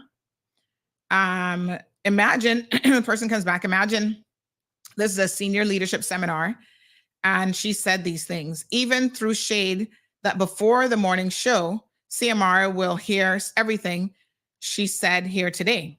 Well, of course, we're going to hear everything because people tell us and we pay attention. So another person reached out and they said, multiple messages here came through Friday. They said, civil servants had a conference today and Julie gave some remarks and then they sent the link. So government resources are being wasted with this link being live streamed on CIG TV. Now I can tell you guys that they're a bunch of cowards. Let me be very, very clear. Because they have already made the seam, oh, I know y'all can go back and tell her. Well, it's so funny that y'all decided to make that video private. CIG TV is a government-run television station. Tell me why they are live streaming and posting any video that then they turn around and make private. Somebody explain this concept to me. It's a government station. If you say remarks on that government station in a live video, who is the private video now for? Who can view it if it's private? Look, but that's not going to stop us from getting it. I want to thank the person who in real time decided to clip her comments and send those to us because I need y'all to pay attention to what this evil woman has said. And then we're going to talk about it. non-registered union there is here in Cayman, because when you touch one civil servant, you touch all, and it should be that way. It's no different from what the good book has told us, is that if one member, and right now I know this, I am having issues with my thumb, and most times I wouldn't even remember I had a thumb, but now everything I'm hitting, and it reminds me that the whole body needs every single part working in a synchronized fashion to be able to fully operate. And that's how the service and the political arm should be. Again, whether through technological, whether it's AI or whether it's some cloud computer, or internet, or 3D printing, whatever the methodologies or whatever the choices and the utilization to get the message through, we have to come across as one body, because we are as strong as our weakest link. And when places like Marl Road, and yes, I did say Marl Road because I don't go in it, I don't pay for advertisements on it, I have no interest in going, because if you go into Rundown, even one member in the civil service, much less the political, much more the political arm, then you're in the fighting side of Juliana. And okay, let me just pause her right there, right? If you're going to run down one member of the civil service, much less the political arm, do y'all understand what this woman is saying? That I must not speak ill of the political arm? She's saying much less the political arm? Woman, what do you think we are supposed to be doing? Giving you a pat on the back for lackluster performance? Praising you for sending out lies in government statements? We can get to some of those this morning. You are doing a horrible job. And if I have to say so, then I have to say so. I tell you what, there is no amount of silencing that you're going to be able to do, because you seem to be confused about who works for who. I don't work for you. Huh? You don't pay my bills. And you see, she can do her best now. We're going to get to that here in a second. Basically telling the civil service, oh, don't advertise with CMR. Honey child, please allow me to break it down to you. And as crystal clear as I possibly can, realizing it's not yet 10:30 in the morning. So I can't use the words that I'd really rather use to you here today. You don't feed me. The civil servant does not put food on my table. The day that has to happen, that means that I go into NAU and begging them to pay my bills. And I pray to God that day never comes. Okay? With all due respect, you are so disconnected to what is happening in this country. You simply do not have a clue. From way back when y'all used to claim that, oh, we in Panton paying Sandy, this and that. I've always said, praise the Lord that I don't have to rely on any MP or any member of this government or any government agency or department to pay my bills. The platform is here, and if you guys wish to use it to reach the most people, then you're going to pay for that privilege. But the bulk of my money not coming from no Cayman Islands government. My name not Compass, you fool. When y'all did that to Leggy, he had to get on his knees, his hands and knees, and come begging and kissing Sir Alden's royal behind for government to silently reverse their decision not to advertise with him. And by the way, that wasn't done by Alden standing up at a leadership conference. That was done, folks, in Parliament, where they all went on record and voted to stop advertising with the Compass. I dare Juliana O'Connor Conley to go do that in the House of Parliament. Caller, good morning. Good morning again. And I wonder who's paying her. Who's paying the civil servant? Exactly. They work for us and they seem to forget it. They seem to forget it. And when we find faults, we must shut up our mouth. Yeah. Oh, no. Keep listening. Oh, keep no. listening. Keep listening. We're not finished. We just getting started. Good. Thank you, my dear. I mean, the audacity of this woman, right? I mean, really and truly. Much less the political arm. What is this? A communist country? It is so rich and so ironic that John Dwayne Seymour had the audacity to talk about, Premier Panton's leadership style was autocratic. He don't even know what that word means. Son, go pick up the Merriam-Webster dictionary and look it up. You want to see what's autocratic? Look at the woman standing in front of you with her skirt all the way down to her knees. That's dictatorship. That's autocratic. Let's continue to listen to what else she had to say. I told you I've gone from 98 pounds to 253 pounds. By the way, I don't believe she's 253 pounds, but that's neither here nor there. More like 300, but carry on. And I feel that as your political leader, I have to set that temperature and set the pace. And as soon as I go in there, not because I'm afraid of going, you've probably figured out by now I can probably talk a little bit. If I go on something like Marl Road, I'm endorsing it and I'm saying that because you're not hitting me, which is not by far in a stretch of the imagination what happens. I think I set her ratings up because my name is called in some shape or form every day. So she's definitely delusional. She set my ratings up because her name is called No Ma'am. You know what is setting my ratings up this morning with over 1,000 people listening? The crime in this country which you refuse to address. You don't set nobody's ratings up. Don't. Self-praise is no recommendation. Huh? Please. Self-praise is no recommendations. Our ratings were great before you decided to cut people on their throat and take over the leadership of this country, and we had any need to mention you. Are you okay? Do we need to call in a professional for you? Something special in that black water, what? Because I don't understand what you're talking about. Seriously, you got to help me here. Why is it that you are at a senior leadership conference and your limited remarks have to be focused on CMR? Ask yourself that question. Because what she goes on next to say is a vile threat towards the civil service. And those clowns who are sitting there clapping for her in this moment of this clown show, you need to pay very close attention. Here we go. This Marl Road or whatever it is, I have taken the personal decision that I'm not putting in advertising money in it. So Ms. Laura, Mr. Francis, my team is doing it. They're doing it without my permission. And I'm not going on the program. So she's saying the civil service needs her permission.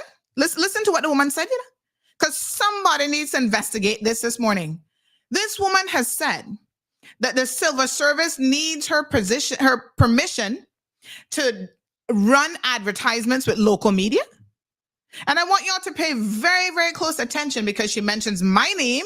She mentions Wendy Ledger, but she never says anything about the Compass. Now, everybody know Radio Cayman is her preferred news, but she says nothing about the Compass. Y'all need to know where this government's loyalty lies and where they will spend their money without question. Go and look at the number of newspapers that are stacked up every single day.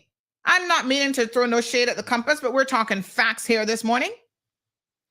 Every single day, there is a pack of newspapers from the week before. Let me show you a recent photo. No one is buying the Compass. No one is advertising. I'm sorry, no one is purchasing the Compass, not advertising. They waste the money advertising. And yet, our Cayman Islands government is going to have you believe that they are getting value for money. I wish to ask them, where are they getting it? They're advertising. The classified section is full of job adverts. See it there? From the government. Look, the bottom rack, they don't even take off the little plastic thing anymore. No one is purchasing this newspaper. And yet our government is spending probably $1 million a year or more. Explain how that works. And she worried about, oh, she not gonna advertise with CMR? You don't have to advertise with CMR. But let me say something, right? I can be just as petty as her, if not more so. I can have a master's degree in pettiness. She's not ready for it. You think that you're gonna make this kind of a statement and insult me on a personal level, right? Telling your civil servants, which I don't know if this is supposed to be a directive or how to even take this, that they must not advertise. They don't have her permission, which they don't need legally. Anybody gonna look into this? Anti-corruption unit, anybody? That they somehow need her permission to advertise on CMR. Yeah? But yet you want to send out your government press releases and you want us to publish that information for free? Let me be very clear with you, honey child. It ain't gonna happen. It is not going to happen. You want to fight with the media? This is not a fight that you can win. Every press release that comes from the education ministry is going to go and file 13 in the garbage. Go with your preferred media house, reaching so many people according to you. Have them disseminate your misinformation and your government issued propaganda, because it ain't going to be me. Somebody told Juliana that this Georgetowner is the one that she should really be messing with. I don't know where she got that memo from, but I can tell you one thing for sure. That is not the case. Go on over. Right now, Radio Cayman has 26 people watching on YouTube. Meanwhile, CMR has 326 on YouTube, 530 on Facebook, and another 81 on Instagram. Julie, if you had any comments, go sit down. You cannot build Cayman by dividing Cayman. Really? And yes, that is one. Mm-hmm. No, you can't build Cayman when you have leadership like this that is deceptive, duplicitous, and more concerned about power and cutting each other at the throat so you can be the highest paid person in this country and so you can walk around talking about you premier, the first female premier of the Cayman Islands. That is what Cayman does not need. Sharing accurate information. Talking about accountability in this country, including holding the civil service accountable. That's not dividing this country. That is saying that we must have standards. We must have expectations for how this country is going to operate. And you know the irony of it? They can sit there and clap like little monkeys all they want. The second something happens that they really need somebody to have their back, those same civil servants sitting there clapping like monkeys are running right to CMR.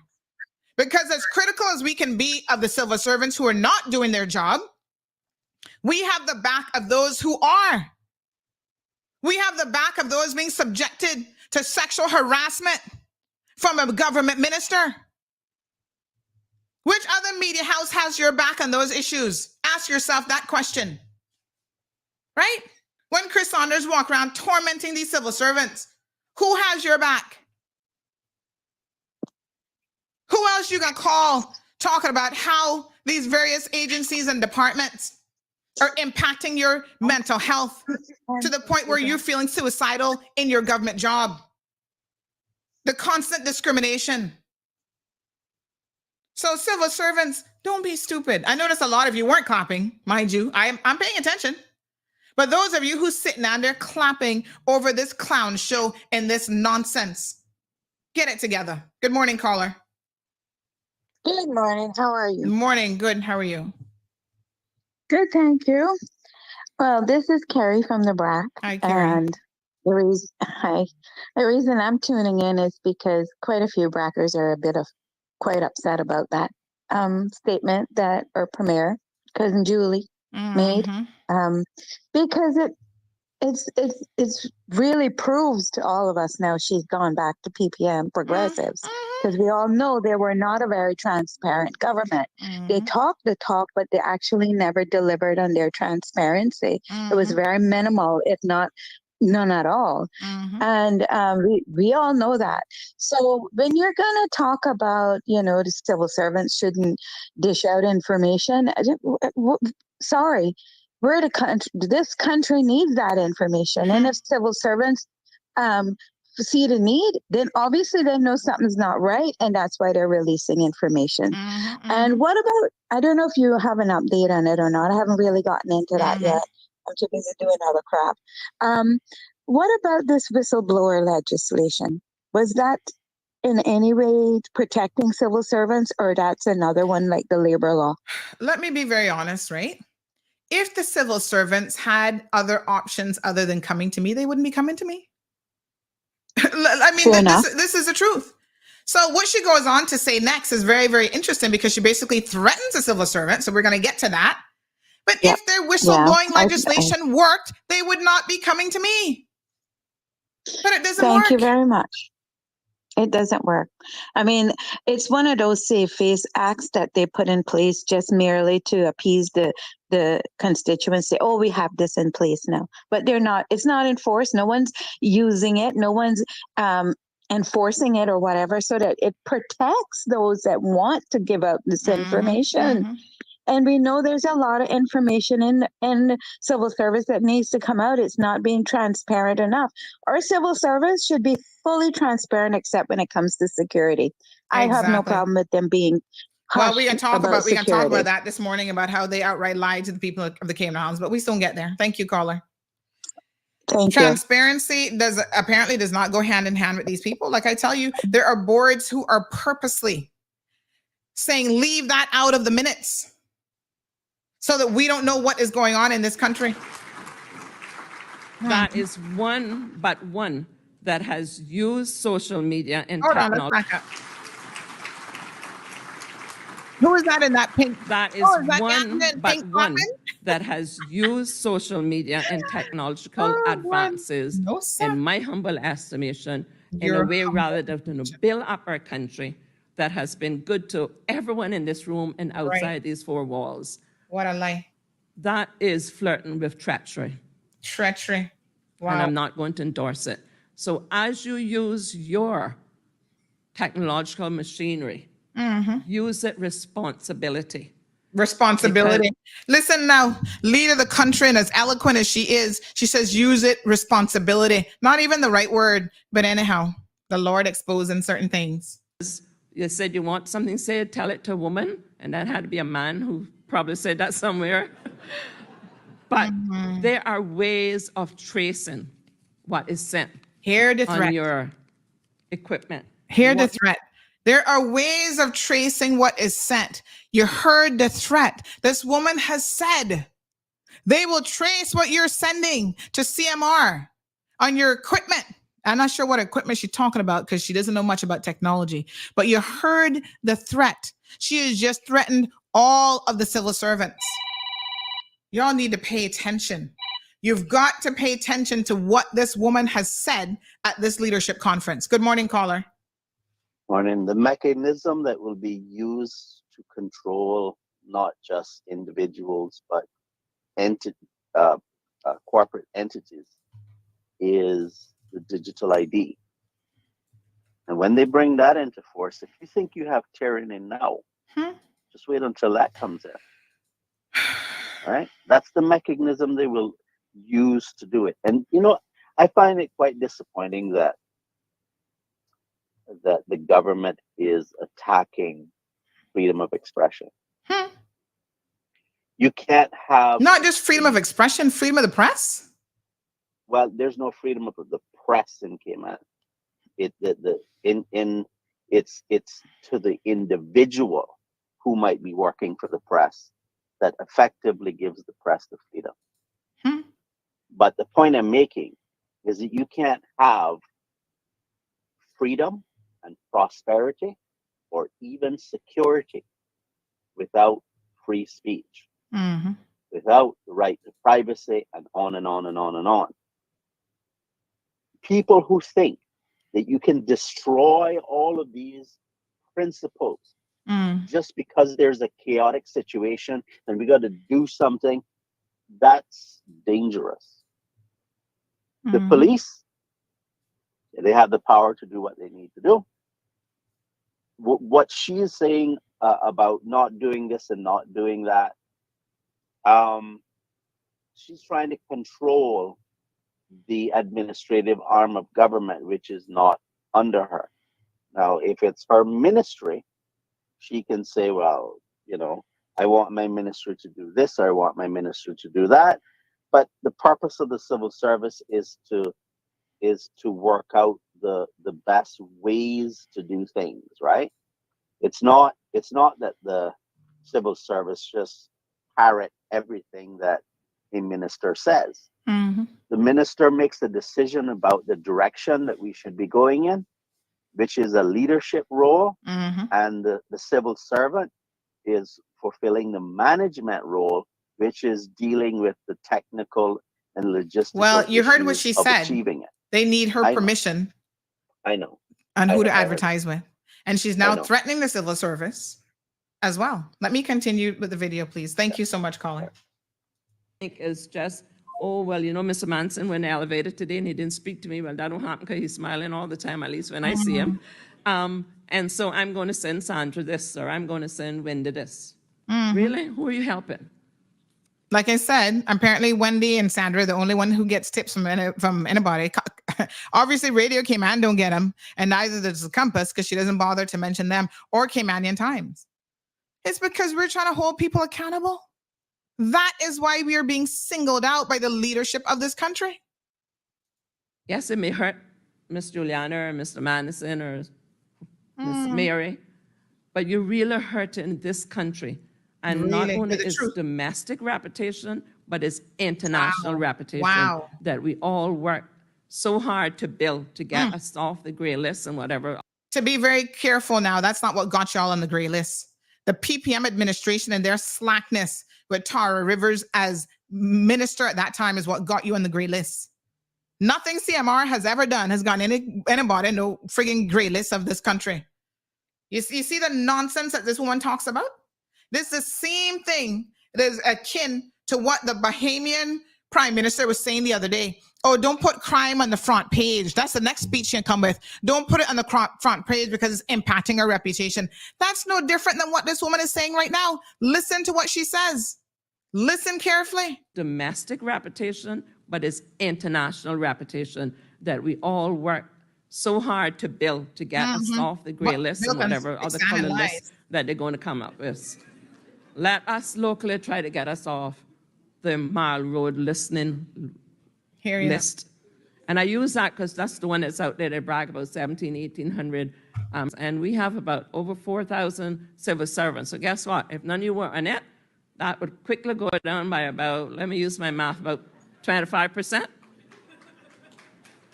Right. Let us use our innovative abilities and capabilities to make the civil service shine so that even Mile Road would want to come to work with Radio Cayman. God bless you. For you. Well, the day that happens, listen, I don't want to say anything negative about my Radio Cayman colleagues because, you know, I'm very, very fond of them. I'm fond of Norma and Paulette and April and what's his name from the morning and the afternoon show. But really, I'm going to go work for Radio Cayman. Miss Julie, please don't insult me. I'm begging you to please don't insult me. That is an insult. Okay? If this platform failed tomorrow, you can believe that I'm not going to Radio Cayman. I would never be a mouthpiece for any government to be able to control what is said and what isn't said. You have me confused with somebody else. Good morning, caller. Good morning, Sandy. A nice topic this morning. Unfortunate about the gun violence. And I don't have any solution for it. But nevertheless, what Julie is trying to start now is being a dictator. And when you, and let's say that again, she is a dictator. All she's doing is trying to muzzle the press. And you got people there clapping her when you make in that audience, clapping her. Yeah, well, they're scared, you know. Yeah, but they're scared too. So they know to act like clowns. You know, it's so hard to even digest something that she's supposed to be an intelligent woman. She's supposed to be the premier of the country, and she's telling people that she's going to make sure that they don't give any information. You know, if this is not secure about national security, people have a right to know what's going on in government. And you have my full support on my road because you are the voice of the people. I don't want to be kept. I don't want to be a mushroom in the dark. And there's so many people that would love to come on your show. I've had people to tell me I wish that I had the fortitude that you have to come on the Mars board. I am not scared. I'm 76 years old. And what can you do to me? I got 16. You can call me up. I can give them my phone number. And if you call you up, ask you about my phone number. Don't be afraid to give it. And it's so sad when we cannot feel comfortable with our government ministers. The premier, she's the highest you can go in Parliament, and she's making these stupid. Because to me, it's stupidity to make those comments about my road and other media that would be without you. We was going to hell a long time ago. Well, they have a lot to hide, but we're gonna disclose every bit of information that we get. Thank you so much, caller. Let me tell you, Sandy, there's a lot of people out there. There's a lot of people out there that is supporting you. Thank you. Silently supporting you. But I'm not one of them that's going to stand by. Because the other day I was talking to this guy. I'm going to send you some information, and I want you to speak for me. I said, hell no, I'm not going to be your speaker. Anyway, thank you so much, caller. Appreciate it. You know, the sad thing is, folks, I mean, it's really sad, but people are already inherently afraid. And then you have the leadership of this country get up at a leadership conference, how rich and ironic is that, and direct these types of remarks at the civil servants. And they themselves, who know how afraid they are, they know all of the inadequacies in the civil service, they have the audacity to sit there clapping. Y'all are part and parcel of the problem, right? You'll continue to be mistreated. You'll continue to have them bring in foreign workers into the civil service who didn't even score as well as you did in the entire interview process. You will continue to be second-class citizens in this country and in the civil service when you sit there and clap for this type of nonsensical rhetoric. Don't, Julie, trust me, don't call my name and treachery in the same sentence. Because evidently, you are unaware of how your behavior is treacherous. The quicksand that you just put this entire country on the other day, you're talking about our domestic and international reputation. That little stunt that you put on the other day to take over leadership of this country. Do you know how destabilizing that was? The UK paying attention? Other agencies, other countries and their leadership around the region paying attention? You need to look at yourself in the mirror and try to be honest with yourself. And I don't care if you walk around with a Bible 24/7, you are not a good, decent person. There are people who've never stepped foot in a church that are better and more pure of heart than you. So don't come for me now, because I will have a special 10:30 segment just for you. Now, they're not going to stop here, so I'm going to clue y'all in. I'm getting constant messages from people in the know that, Sandy, they are planning to stop you. I don't know how they're going to do it, but let me tell you what one senior official had to say to me. Pay attention now, because we see it coming. I have heard that they're exploring other ways to come at you as well. It is very likely, and he named some initials, I'm going to leave them out, are on board and are at least fully aware, and that likely means that so-and-so is as well. It's so interesting. This woman wants to talk foolishness about, oh, she's not coming on this platform, don't spend any government money. Remember the other day when the minister, not for nothing, but you remember the last phone call we got from Minister Kenneth Bryan? He came on this show asking people to come out to Georgetown primary and support that event. So you all think that you can utilize this platform for your government events when it suits you, yeah? But then when it doesn't suit you, you have the audacity talking about we're treacherous and we're dividing this country and this and that. Be careful, because I'm telling you, you do not want me to start to take a very different approach from this government, because I will publish nothing that you send out. Nothing that you send out will get published on CMR. I will tell you, take your behind to Radio Cayman. Have them put out your propaganda nonsense. Good morning, caller. Good morning, Sandra. Yes, ma'am. Sweetheart, what you're being is threatened. If we all remember in this country, we have a television station, and the PPM government did not like the heat of the good reporting of the TV, everything that was being reported. None of the people that are investing in this country, whether doing it legally or illegally, they are not stupid and know what's going on in this little tiny country. A lot of them are telling, my mom used to work with so many. Many of them do not come back here because they said we have turned greedy and we've turned it into a concrete jungle. It's not the sweet, tiny island and friendly island it used to be. Now, let me tell you something. I have mother and father brought me up with respect to everyone. And for years, I took insults. But when you see me reach that I'm nearly 60 years old and politicians decided to do that again, enough was enough.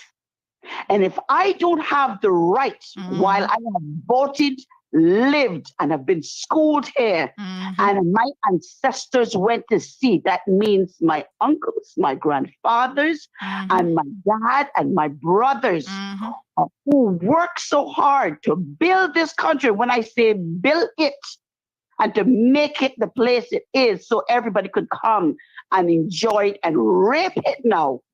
And I don't have the right to speak when I see wrong, which has been happening. I am sorry.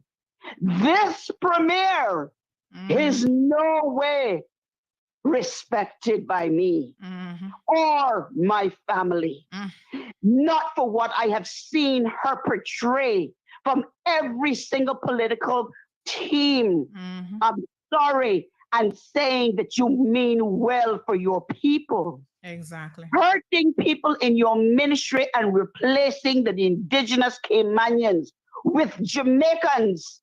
I am sorry. That is not what you mean good. That's not what you mean that is good for our country and its people. Our people are hurting because they can't get jobs. Our people are hurting because the banks have spit in their faces. They can't get loans. People are hurting because when people go to a football game, there are guns shooting up innocent people because we have this team don't like this team. What we need here is a good international body to investigate all of the corruption in this country, and that goes from the top to the bottom. These kids got to realize what they're doing with guns. Guns are made for war. It's not for coming out here and destroying individual lives. If you have tit for tit, then you all fight it out. But we have turned a real loophole, run into Jamaica backing drugs and guns, run into Cuba, Colombia, and everywhere. And people know it. People know what their children are doing. They know what their grandchildren, their sons are doing because it's putting food on the table because what? Their children can't get jobs. They're being turned down left, right, and center. And now we're only 35%. Come on. Who is in charge? Who is that is hurting our people? Who is us? Who is turned us that we have turned so criminally and so hard against one another? It is our people doing it to each other. And I'm sorry, the day that we cannot report and we cannot stand strong as a nation and say, this is wrong. We are down into the tubes. We must have a TV station here that reports the truth. Everybody is strong enough throughout the Caribbean has a television station, and the truth is reported. Now you're talking about dictatorship and closing the mouth so that you cannot have people report what is wrong in a country. No. So let me tell you what you need to do, Sandra, and I'm going to tell you right now. Say what you want. Our British will not help us because they will cover it up. But America won't. And America got a lot of TV stations, a lot of networks. Listen, I don't care which Caymanian want to think this morning that this country is innocent, because it's not. What Caymanians are going through in that government admin building and through government is not right. And I'm telling their families, stand up and fight. Stand up to the politicians. Stand up to the government, to the other officials that are there. You did not bring your children in this world to be tortured, to be lied on, to be hurt, and to be given. They're already mothers, some of them. They don't need all that extra stress. No, we should be working together, promoting one another. Let me share this with you this morning. I created 2 streams of government revenue, and the government is enjoying it. I am not like, I may be the most hated young woman in this country, but you know why? Because I'm brutally honest and I work hard.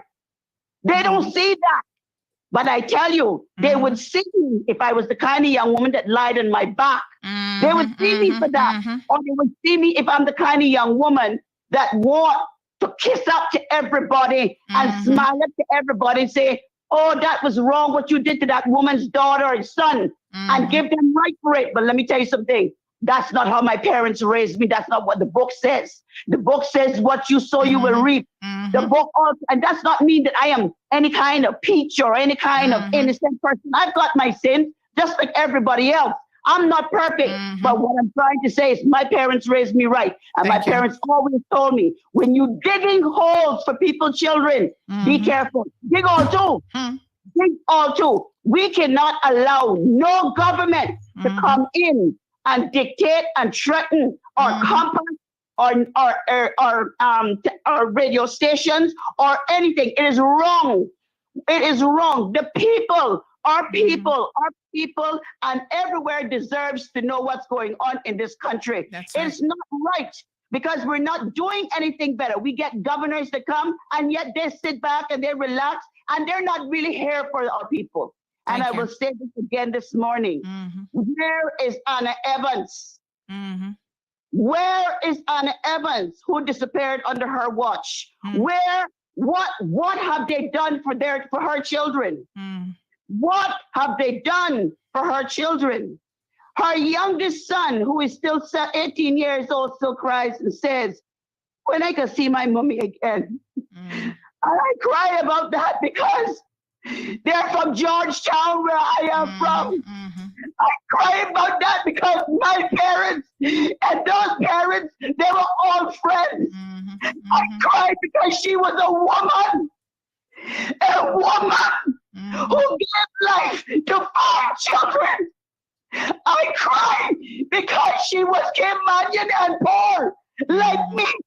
And I cry because she was black.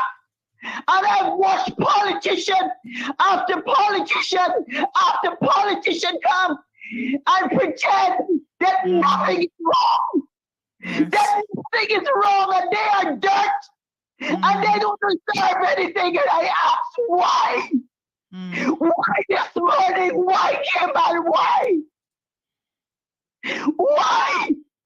I lost 2 family members who have never been found. I know what that feels like. I know what that feels like. And yet we pretend that we have a good government. Tell me where. Tell me where we are a good government. And I'm not just talking about this government. I am talking about all that have come and forgot that she was human. Sandra, I will end with this morning. God is watching this country. And the next time he opens his hand or he breathes, I pray that he look out for the innocent and not those that have committed such atrocities in this country. I pray. I truly pray because I have heard of Anna and her children. And I seem to be the only one because no one remembers Hannah and her children. No one. Thank you, caller. Thank you very much, caller. You take care and continue doing what you're doing. Thank you so much, caller. And I want to say this one thing, though. Mr. Kirk Tibbetts gave Atlas children a house and Nori to stay in. So I do want to applaud him for that. I've always thanked Woody Foster for the food he provided. And I will thank Mr. McLaughlin for being the one minister that I know for sure was on top of the actual landfill. But there is more that they could do. And they're from Georgetown and they represented Georgetown. No matter how much you hate me, stand strong and do what is right. It is 13 years. And I don't care which brother you have to turn against because I know all about the brotherhood. I know all about the brotherhood. Please do what is right. You are a mother's child and she left 5. God bless the Cayman Islands and may God have mercy on this country. Thank you, caller. Wow.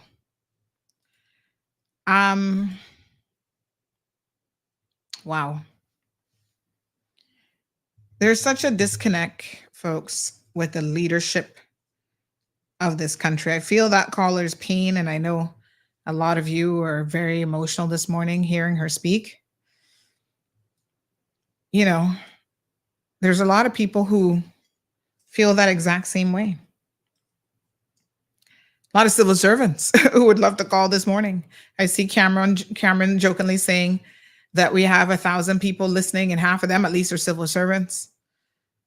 I want to say something to the civil service this morning. After listening to the political arm of this country threaten you at a leadership conference, and then they have no backbone, so much so that then they go back and private the video afterwards. You see, this is the sort of thing that puts fear in people that should operate without any fear. Political interference in the civil service should never be accepted at any level. That's why they don't do the hiring and the firing and telling them how to spend their money. Listen to what someone just said. They said, call France Manderson live on air and ask him how the premier can direct civil servants to engage CMR and any press organization in the Cayman Islands. Who directs civil servants? The deputy governor is head of the civil service or the premier and the elected government? These are very Cameron Brack saying, yeah, call France. These are very, very serious words that this woman stood up and focused on and shared on Friday. And you guys cannot allow this to go unanswered. Cameron says a threat to civil servants. Let's call France. These are, I mean, I couldn't believe when I listened to the video, my ears could not believe what Juliana O'Connor Conley was saying. Sue says, what is she doing this morning about the mass shooting? Cameron says almost 1,000 listeners this morning. Half of them are civil servants. Lucky Body, good morning, says everyone should be marching on Parliament right now, demanding Juliana's resignation. But y'all do not see the seriousness of what this woman is doing. Yes, she is. She is, without a doubt. We have a progressive-led government back in office, whether y'all realize it or not.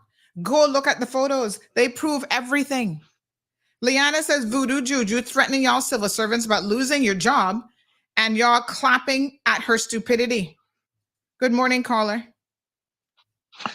Good morning, Sandra. I'll be very, very brief because I know this is a hot morning, but I feel, that those of us who have the privilege of calling on your show and expressing our views, and those of us who listen to you all the time and think that you do a good thing for the community, we have a duty this morning to stand behind you and say that, you see, it is wrong for the premier or for any official of government to get up there and threaten punitive measures against you, threaten punitive measures against civil servants without saying that you've done anything unlawful. If you've done something unlawful, there are ways in which to deal with it. But she wasn't even saying that. No. She was saying because she doesn't like what you say.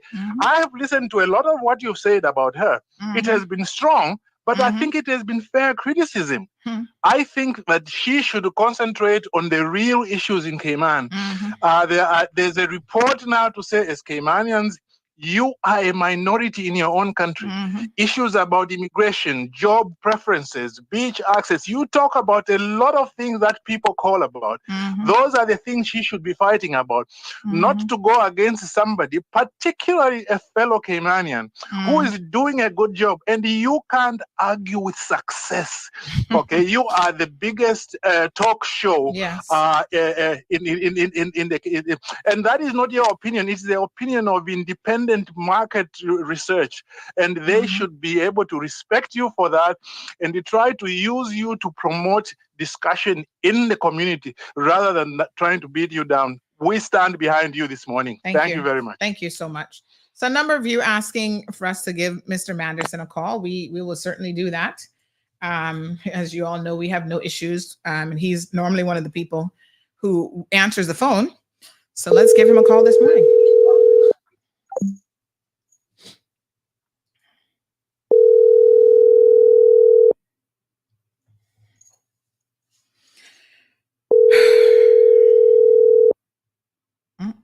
Pat says, know your rights. Rosie says, how many civil servants changed their name to be on CMR today? Miss Florida, good morning. She says, just a few weeks ago, weren't shots fired by Ed Bushfield? I'm wondering if this was a warning and my children were right there that night. What if last night's game was the under 15 or under 12 teams with the amount of families and supporters with young people supporting them? If they were there last night. As a parent of young footballers, this is beyond saddening. And now after last night's incident, what or which parent is going to want their children to attend football games again? All right, no answer from Mr. Manderson. Alejandro says, if you want something to be said, give it to man. If you want something to be done, give it to woman. She can't even get it straight. It's a woman that said that in the EU Parliament. She said they attacking men. She stated attacking men. Magnum Opus says, oh, wow. So Google and Meta are now giving CIG encrypted data information. I doubt it. Opus, Magnum Opus, we're coming back to that. Hold it. Hold that thought for me. Sonia says, good morning. Mihira taken. Well, go on. Oh, boy, what a thing. Dakota says, sounds like a commie speech. Liana says, government been attacking freedom of speech, so the government can now control you and your families, meaning anything you say about rape, shootings, drugs, mistreatment at work, etc., you will no longer matter. Do I smell a revolution brewing, says Miss Faith? Pat says, I hope we are confusing this type of leadership with strong. I hope we are not confusing this type of leadership with strong leadership. It's not. No, it's a dictatorship. It is a dictatorship. And she has always been that way. And it's so funny because, like I said earlier, the people who wanted to label Wayne Panton as autocratic and this and that, now they're getting a real taste of what autocratic is. But because she's giving them everything they want at this time, right? They can all be in a hug fest together and kissy-kissy. That's not going to last. I can assure you, we're 13 months out of a general election. It is not going to last. This woman has the nerve to call me treacherous. Listen to me. I really feel like having a 10:30 segment on her today. You know, if I didn't have to get to that courtyard to see what got happened with McKeeva Bush, I would blaze her up this morning. But at the same time, I don't even want to give her the acknowledgement with her ridiculous comments. Ms. Pat says, we demand transparency. They want control over all of us, says Rough Seas. Leanna says, y'all paid y'all way to get off the gray list. Cameron says she have them on the manners now, and I could lose your job and career. It's very, very serious when politicians are saying these types of things to civil servants, you know. Johan expecting extra time today. Rosie says, Mr. France is a top fan. #1 Juju. New World Order, says Leroy. Kurt, good morning, says Premier Wayne Panton. You were truly missed. Let me give you a kaboom. My God. It's just so sad. It is so sad. Here we are trying to hold people accountable, and she basically says that she's not going to come on any platform that tries to hold people accountable. That's what she said. You got to read between the lines. Live says she's living in La La Land, like everything in Cayman is fine and dandy, apparently. Just don't report it. If you don't report it and you don't share it with Sandy, we can all pretend that we're just fine after the day after we've had a mass shooting. Imagine. Damien says, listening to Radio Cayman is like watching paint dry. Lord have mercy. Pat says, how about using those abilities to deal with the real issues our country is facing? Cameron says, let's call France. Let's call France. Let's call France. We did. No answer this morning. Dexter needs a kaboom. Thank you, Miss Barbara. Cameron says, a threat to civil servants. Let's call France. Liana says, Voodoo Juju was a PE teacher and still not worked out since those children had her as a teacher growing up. Cayman Brock says, call France. We did. Pat says, character. Look at the character of these leaders. Wow. Oh my God. What happened to people's freedom, says Leroy. Liana says, but threatening civil servants, what would that be called? Treason. Belika says, Juliana is not accusing CMR of doing anything unlawful. She does not like what you and some of your callers say, so she's abusing her power to threaten CMR and civil servants. So I tell you what, she can threaten the civil servants and they can sit there and clap like little toy monkeys, but she cannot threaten CMR without a response. That is to be certain. And if she continues, there will be additional consequences of her making those types of threats. I will get regional and international media involved in this situation. She won't talk about what's going to be on the global news platforms. What she doesn't seem to understand, irrespective of what she might think of CMR. Let me be very, very clear here, folks. We have connections, both regionally and internationally, where we can get stories out there about the divisive way in which her government is trying to control the media. Just like that story from the Bahamas prime minister circulated all over the world about him telling news media in the Bahamas to hide crime. We will also send out this video to the Associated Press, Juliana O'Connor Conley, and show them what your position is as it relates to independent media in this country. Radio Cayman is not independent media. You can't be independent media when you're state-owned. So let's be very, very clear. Miss Faith says, Miss Sandy, go find a wrap for your head, put on your Cayman colors, and be the next Nanny Sandy of the Cayman Islands. You already got the drive. Good morning, Miss Sue. Miss Sue says she wants to keep this news of the mass shooting from getting out to other countries. Sorry to tell her they already know. Dakota says, please hold the calls. Let Sandy speak. CIG suffers from turn a blind eye syndrome, says Cayman Rat. Romeo says, thank you. Speak, Sandy. Caymanians not even second. We about fourth. Cameron says this is exactly what threatening civil servants is, treason. Kim and Brack says we're more like number 139. Strong Wilt says, hi, Sandy. Some of these people clapping, bunch of clowns. And when they're in problems, they be the first to call CMR for help. Yeah, we know. Trust and believe me. We know. Belika says, do not criticize a media organization for saying things that you do not like. If it has done something awful, there are ways to pursue it. She needs to deal with the real issues in Cayman. Well, she's not prepared to do that. Ask yourselves, what has happened with minimum wage? The report, there was a housing task force that Premier Panton put in place. That was tabled. That was given to cabinet. Ask yourselves, where is that report? She has no respect for anybody. Over 40 civil servants worked tirelessly as part of that task force, right? And she's not going to bring that to the people of this Cayman Islands so we can talk about housing solutions. Y'all should not be fooled by what is really, really happening in this country. Liana says walk around with the Bible, not reading it, are two different things. Well, I don't even care if she's reading it. Her heart is not pure. Her thoughts are not pure, because what comes out of her mouth tells you exactly what is in her heart and what is in her head. Romeo says throwing us the scraps and calling it national housing, laughing out loud, even God working here. That $1 million on the waterfront homes ain't looking so smart now, huh?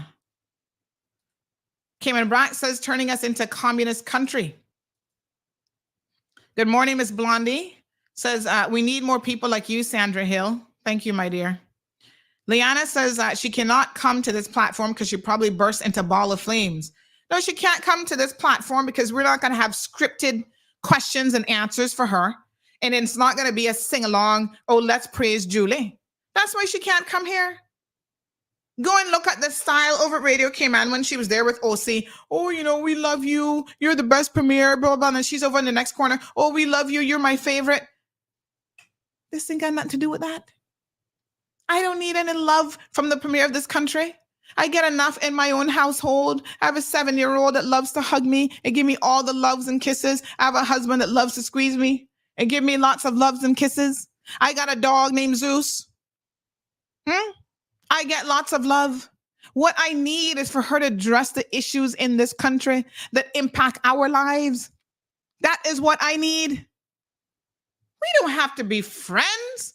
I done tell you my friendship card is full. You are the leader of this country. And regardless of what you want to say, as Mr. Balika said, it's not our opinion. It is a fact that Cayman Mall Road is the #1 media house in the Cayman Islands. Look at the numbers. Facebook numbers don't lie. I screen grabbed this last night. This is just Facebook, one platform. And the last 28 days, our posts have reached, rounded up to 27 million people. Post engagement, 1.9 million. 521 new page likes. 24,000 new page followers. Now, to be clear, these are not all Caymanians. But over 100,000 followers, I'm going to cut it in half and say at least half of them Caymanians and people connected to the Cayman Islands. Show me, since you want to pump so much money into your favorite station, show us some transparency and show us what value we are getting here. That's what the people want to hear about.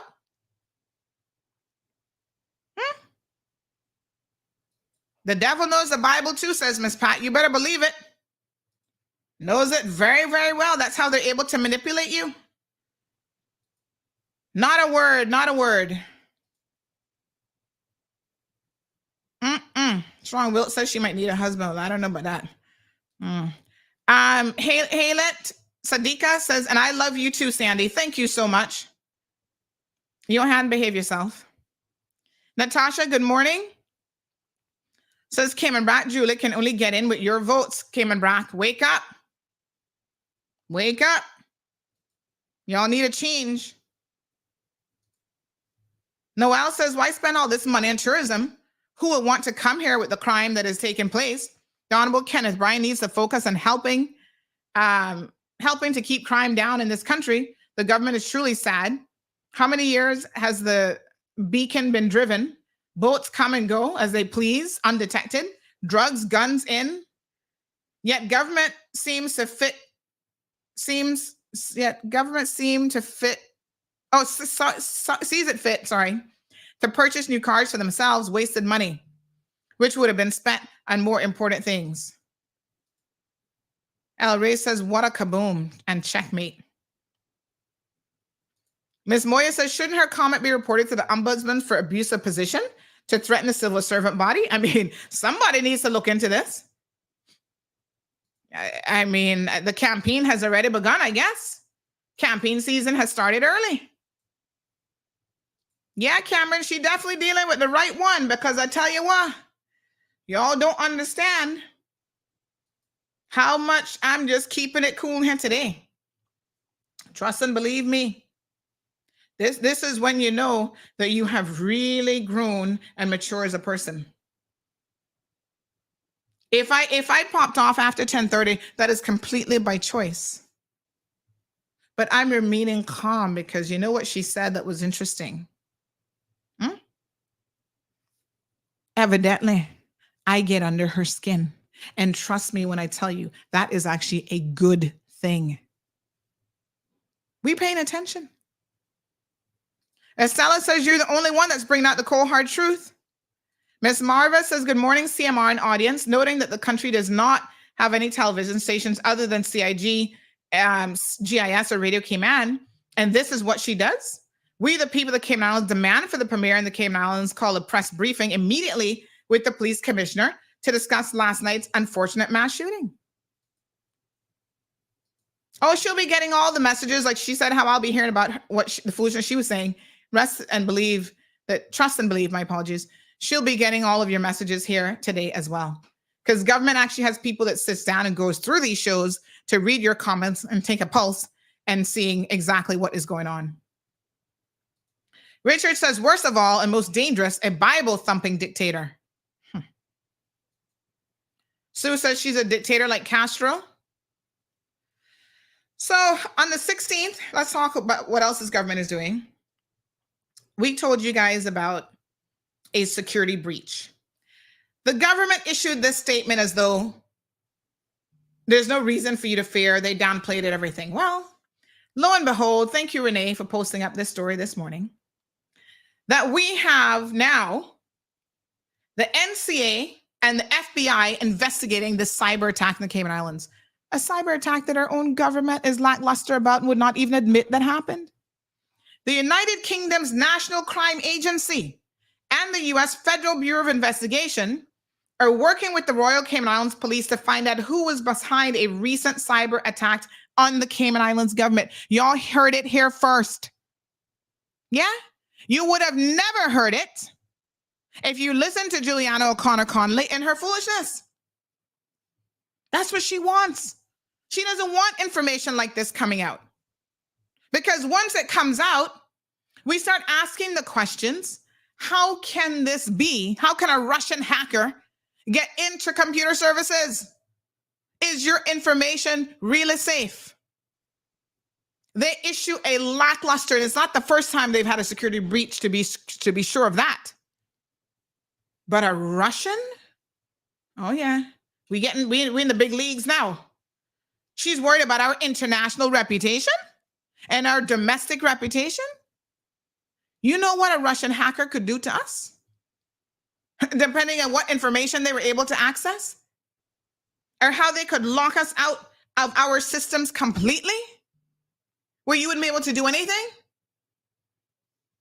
I'm telling you, this government is a joke, and they better wake up, because this is a very, very serious situation. When other media asked about it, they issued some lackluster statement basically playing it down. Then they turned around. Hold on now. Hold your horses. Let me tell you how the propaganda machine works. They turned around and had Radio Cayman do an interview for them, a video interview, which they have up on their CIG page. Yeah? Only 500 people have seen it. Then they have the nerves to send it around in the media group asking us to share it. Y'all have lost your mind. Good morning, caller. Hi, Sandra. It's me again. I called earlier and I broke down, so there's a lot of things that I didn't get to say, but I just wanted to share this with you. Mm-hmm. If civil servants really care about their children, and I'm not telling them what to do this morning, but if they do not wake up and see what's happening to them and their country, let me tell you, Mr. George McCarthy was one of those that stood strong when he came back from college. And he brought one of the first marches with the civil service. Mm-hmm. They actually walked out. They actually marched because of the treatment civil servants were receiving. And we just need the Civil Service Association, if they're strong enough and clean enough, because they're not, they should be the main ones and the deputy governor marching and closing. Any day they stand together and they walk out and close the government building and let the politicians understand enough is enough. Only then will the politicians realize that these are the same people that go to the polling stations and vote. But what they're trying to do, they've already done it, as a matter of fact. We are actually on the cotton field. Our hands have been tied, our feet have been tied with immigration and with the minimum wage, the jobs, and it's only the billionaires we meet and dine with because they're backing us. They don't care about the small 35%. That's what they want. They want to make sure all of us die. It's not about having us here. It's about having. I want you to look around all of the jobs in the Cayman Islands this morning. And let me tell you, I do adore many Jamaican nationals. Many of them are my doctors. Many of them are my friends. Many of them are my teachers and professors. So trust me, and many of them taught me. But I am proud to say that people such as Mr. Roy Bodden, may her soul rest in peace, Miss Marjorie Beckles, may her soul rest in peace, Miss Margaret Rose, may her soul rest in peace, Miss Jan Lee Clifford, may her soul rest in peace, and Miss Hyson Conley, may her soul rest in peace. They're all Caymanians that also taught me. But today, we have hardly any of our own in our schools. It is wrong. We go to the police station. Do you see any of our Caymanians walking around with guns? Only one nationality. I will tell my Caymanian people today what is happening to this country. We've been sold. We've been sold to an alliance which says that only one nation can come in here and rule us. And we are too weak to stand up and say no. Many of the people like Mr. Orman Panton would not allow that back then, or many others, Mr. Warren Connolly, none of them. But I'm telling you, that's what we have been sold to. You go to the judicial system, who do you see ruling there? You go to the supermarkets, there's a mixture, but majority is from Jamaica. You go into our hospitals, where are they from? Listen to me, Cayman, the 36% of us better watch out in the polls that are coming. You all better wake up, because you see, your votes don't mean anything anymore. That's why we're being downtrodden. We're being put on the cotton fields to get to pick cotton. Because if they can get rid of all of us and they bring in all the others, they will have them under dictatorship. They will be able to rule. They will be able to tell them when to eat, sleep, and go to the restroom. And the Caymanians, the few of us who will be here, will be able to say nothing. The grandchildren, the great-grandchildren, they will have no recourse because they won't understand. And that's why so many of us are not being given jobs and are not being promoted, even though we're wasting millions of dollars on scholarships. And the government, I think, has failed so many of us because it's not putting enough of us. When we get our breaks, these kids get their breaks from Easter and summer. These kids should be coming home understudying different positions and making sure that those jobs. I say it again this morning. Show me the Caymanians in the Philippines. Show me the Caymanians in Jamaica working with Andrew Holness in his cabinet. Show me the Jamaicans working in the hospitals in UAE and everywhere else. We have none, and we will never have none. And I'm sorry, if we, the civil service, don't get strong and march for betterment and to be treated better, they're going to sit there and die. They're wondering what they can do. March. Stand together, close the businesses down, and stand up together and say, look, all we asking you for is to treat us like human beings. All we are asking you for is to say the right thing and to be honest. And if you can't give us that and give our children that, give us peace and honesty and integrity and treat us like human beings, then we cannot continue to work under this type of dictatorship. The civil servants need to get the guts and strength to do it. And if they don't do it, this is because nobody's leading them to be strong. Let me tell you, one politician come out and stand up and say, I am with the people. Follow me. Now, he may get blasted. He might not even get back in. But if he really cares about the people, one politician, You take those civil service under your wing and say, march with me, and all your families march with me. And they close down shop and let the place become stagnant. You will see that something will change, because you know what? They will have the attention not only in Cayman, but in England and the world to say, we need serious change. All right, caller. We do have another caller calling in. So let me grab. Just let me say this quickly. Yeah. Let me say this quickly. This is another piece I want to give to our people.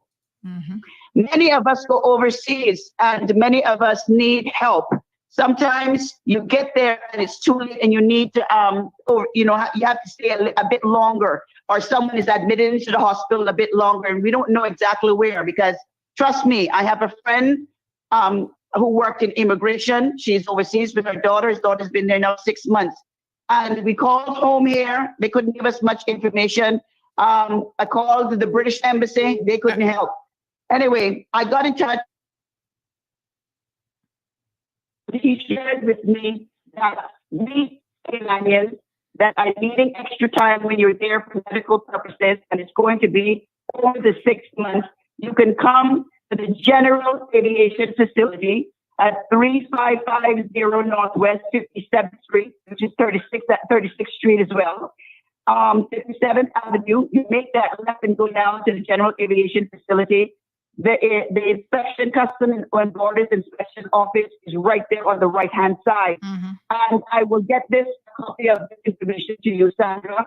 And I'm going to give a copy also to Miss Janet, because I am the kind of Canadian that believe in sharing information, empowering everybody, and helping everybody, not trying to kill and destroy everybody because you don't like me. Look how many times we have had meet, and we disagree, but we can't disagree to agree. And the bottom line is we just hate one another now so much that we can't even help one another. It's evil. It's all a demonic force. But anyway, this is where you would need to go to get some extra time. They will give you at least 2 months.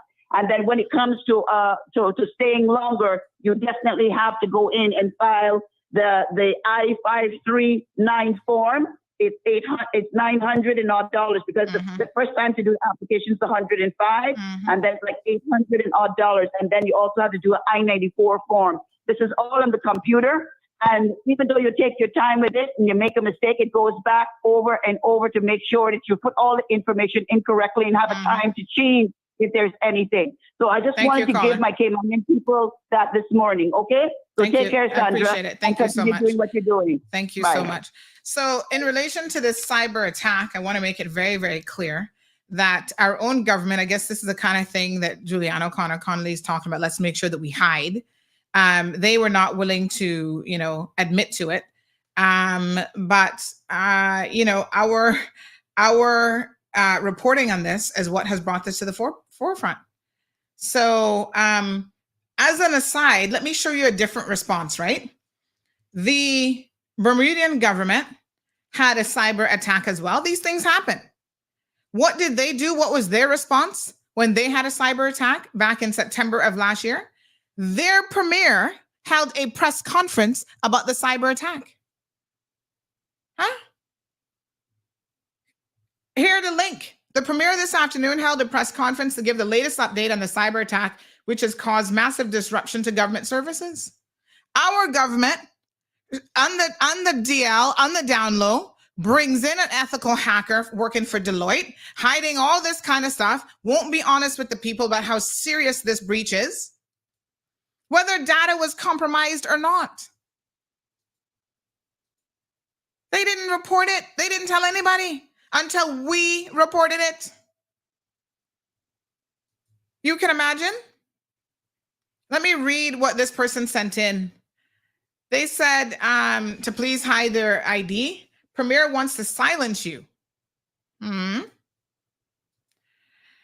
Are we supposed to hide the reality of what is truly happening here, similar to other Caribbean countries you spoke about the other day? I was a parent present at Ed Bush tonight, and it was surely a scary situation to be in. Why is the gate not left open for ambulances? Last night, there was an incident where someone passed away and a player was injured. Last week, there was an incident where someone passed away and a player was injured and the security did not even know how to get the ambulance in if he wasn't given instructions. So many persons were trying to get out, and it was limited numbers that could fit through the gate, and seeing people dash everywhere for cover. The poor babies that were playing on the grass and having a good time and hearing their mummies screaming for their kids as they could have been trampled. The stinkness of the ganja at these matches is disgusting. Why aren't police officers present? Why do we act after the fact? Why have we not requested assistance from the UK as a task force just ain't cutting it? The criminals take off their bail trackers, carry out murders, and we never hear nothing more because they're being used as informers.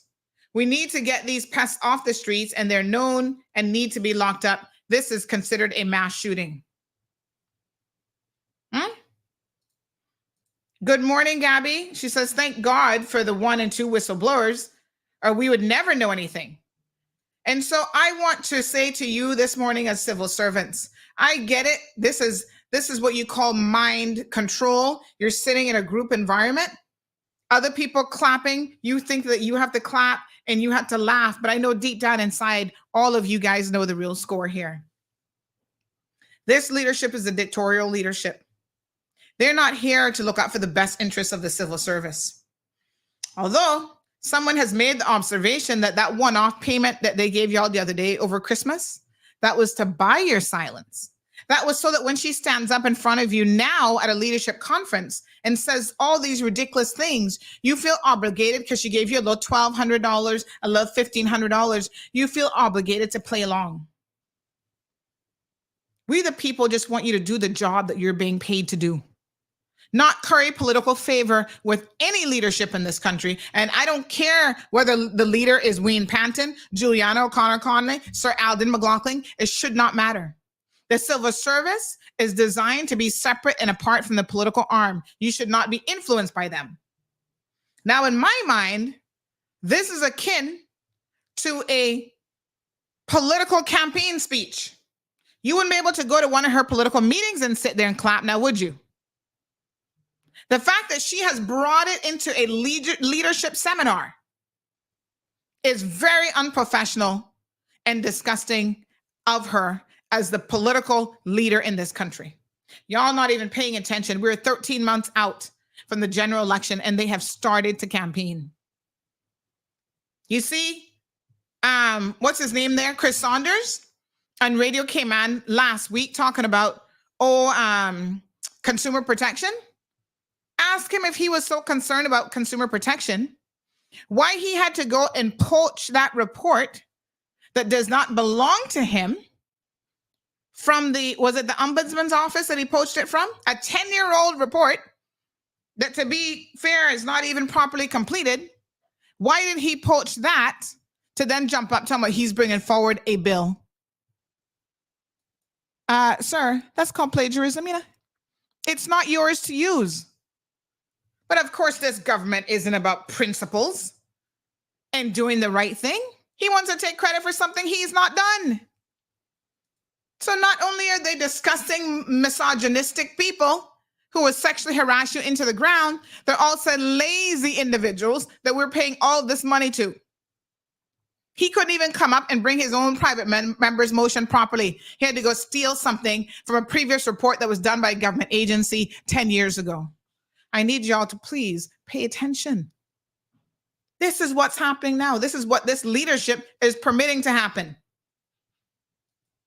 So civil servants, she telling y'all to stop listening. Because apparently if you stop listening, I couldn't quite understand what she was saying about the numbers because that didn't make any sense. I didn't get what she said. I mean, she couldn't even pronounce a word properly there, but I don't know what she's talking about. Some math she did, and I don't know where that number is supposed to be from. This is not a person who even understands technology. Let me be very, very clear. If y'all want to reach out to me, you know how to do so. You know that what you say to me in confidence will be held in confidence. If you have any concerns about your, security and phones that you're using, trust me, check out an application called Signal. WhatsApp has dual encryption as well. Don't be silenced. Do not be silenced. This person says, Sandra, anytime you want info from my sphere of influence, I'll give it to you. The civil service serves the people, not Juliana. That's coming from a civil servant. Thank you, sir. This person says, we had Panton. None of us got up and backed him. So I'm sure he has his ways, but shush, he was trying. This person says, true, Balika. Let us protest these damn lazy people puppets. Tell them, Sandra, what a bunch of punks. This person says, we Caymanians, let me see where this starts now. Juliana is a real, I won't use that word because that insults special needs people. You mean she gained an additional 250 pounds? Because that's what it looks like. Self-praise gets no recognition. Talk about biting off your nose to spite your face. She's a real expletive. No one listens to Radio Cayman on a good day. Juliana is delusional. I know Kenneth called into Radio Cayman last week to announce the cancellation of Love of Culture, which was scheduled this past Friday. About 14 people were notified accordingly. If you do not get underneath her skin, we're going to help you dig deeper. We Caymanians will not be expletive, intimidated, or frightened by no political prostitute. Okay. Seems to me not much of a leadership, but of a dictatorship. Seems to me that she's leading with emotions instead of logic. Ay. What a hot mess. This person says, no point in calling France when he and Gloria Matfield-Nixon was right there laughing, clapping, and gave her a standing ovation after she finished her rhetoric. Wow. Well, you know, I guess they feel like they have to be part of the circus in order to get ahead. Somebody said the way that it looks when she gave out that $1,500 honorarium payment is that she was basically buying the civil service.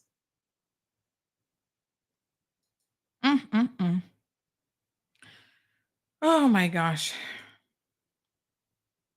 What a mess. This person says, trying to hold back my tears while I'm at my desk listening to the program this morning. This person says, everything they want to keep hush hush. Good morning, caller. Good morning. Sandra, before you close your show, I just wanted to quickly say this. People won't believe that when they stand together, they are really strong, but they should look around the world and see the difference that marches have made when people stand together. Mr. McKeever Bush, when he came in, one of the things that civil servants were so grateful for him is because if there was any unfairness and, you know, any biasness that was going on, he was the man to go to. Civil servants actually would hear about their situation and he would do something about it. And because of that, knowing that the civil service was the biggest workforce, many, no matter where they came from, whether East End, North Side, whatever, he helped. And of course, things changed along the line when they started making the big money and they started linking with the billionaires and the millionaires and whatever. Things changed. But when he first came in, he was really strong for his people. And he did not make civil servants when civil servants were being hurt. He stood strong because there was a change in leadership right at the top of the deputy governor's office. There were change of leadership because things were coming out that people were being treated biasly. Things where people were being hurt for no unnecessary reason. And favoritism was going on and cronyism was going on. And let me tell you something. The civil service actually started to breathe. Now, these people are like they're in jail. And I say, I want to see one politician brave enough to stand up and walk out and start having those people walk behind them and say, let us walk together and talk and let us bring this forward. I don't care what team you have. You get that civil service group on board with you. You will come in the next election with flying colors. But you see, they won't listen to me because I don't have a PhD in strategy. But I've been there long enough to see everything go through and experience. And I know what brought Mr. Mack back a lot of times. It was because the people trusted him, because the people knew what he would do. The people understood him. Of course, things changed along the way. But like I say, the first McKeever, the one that came in first, let me tell you something. The civil service knew exactly who that man was because he didn't take no crap from none of the officials when they started to do whatever, even though they're not supposed to be involved and there should be two separate bodies. But let's look back. Look under the rule I do have to start. Of the deputy governor we have now. Yeah, look sorry. at how many lawsuits. Look at how many people have left. Look at how many people have gotten hurt and still getting hurt. Yeah, caller, I do have to start wrapping up. I do have to start wrapping up this morning, but I do appreciate the additional information. Thank you, dear. All right, my dear. Okay. All right. Somebody says, I'm trying to get through some of the WhatsApp comments before the end of the show. My apologies. I hadn't been reading those. This person says, no one knew about this thing with crime fighters because it was in the Compass. The police apparently went to,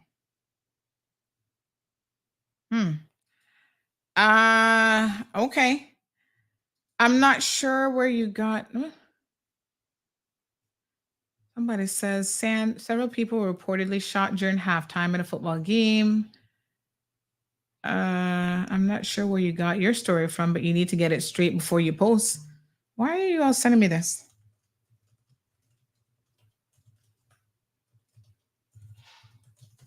So, what?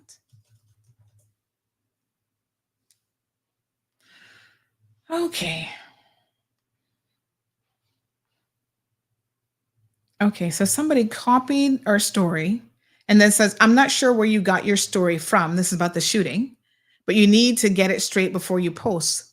Well, at that point, since you're copying it from the website, we would have gotten it from the police.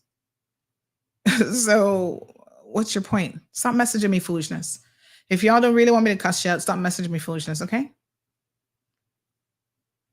I'm happy you finally realize that we have taken home the 4 trophies for being the biggest idiots in the world. Which four trophies? What a hot mess. All right, let me have y'all listen to this one. This is a regional person now involved in media, and I want y'all to listen to what he had to say. And this is how we'll end today's program. Listen to this, folks. I mean, I hear what you're saying, Sandy, and I'm of two minds in this instance, because I've been on both sides of the fence, right? And so I see it from your point of view, and I see it from the government's point of view. While I don't endorse the government's reaction, because I believe governments have to learn to come up with proper communication strategies. And as far as I can see, and it's not just Cayman, but it's primarily Black democracies. And I say this because you see it in African countries, you see it in Caribbean countries. We seem to have this thing where we believe in hiding information from our people. We believe in covering up stuff, right? And the only thing that serves is to undermine trust in institutions. And this is what they don't understand, is that their reaction effectively undermines democracy, and they're creating their own problem. Civil servants provide information to the media because they don't trust the government. And this is what the government has to understand. You have to build that trust. If your people trust you, there's no need for them to go to the media. Plus, independent media is a check and balance on the government, because governments walk a fine line between propaganda and public relations. And oftentimes, public media, right, even though they may, or they're supposed to be arm's length independent bodies, often have self-censorship mechanisms or considerations that independent media normally don't have. I'm not saying one is better than the other, but I'm saying there are different things that affect both. And so I would say you need independent media alongside public service media, right? They go hand in hand. But looking at the issue with Cayman, they should have given some details, as you said, just to calm people's fears. Because by not providing the information, all you're doing is creating a vacuum. And when you create vacuums, somebody will fill it if you don't. So you have to fill the information space. That's a proper communication strategy. Fill the information space. You don't have to give away certain details. Again, as someone that's been in government and worked with ministers to provide information to the public, you do have to be careful what information you provide, because you don't want to give away too much, especially in situations like this where things are being investigated, because you actually don't know all of the circumstances around the situation, right? And so you have to do a thorough investigation first. But they should have openly said, hey, on such and such date, we became aware of this. Here's the steps we took, blah, blah, blah, blah. We can assure the public that this, didn't cause a breach. However, we have brought in experts from such and such agency to, run an independent investigation to assure the government that no breach has taken place, and to trace the actors of this incident. Something like that, I think, would have been more sufficient and would have provided enough information without giving away too much.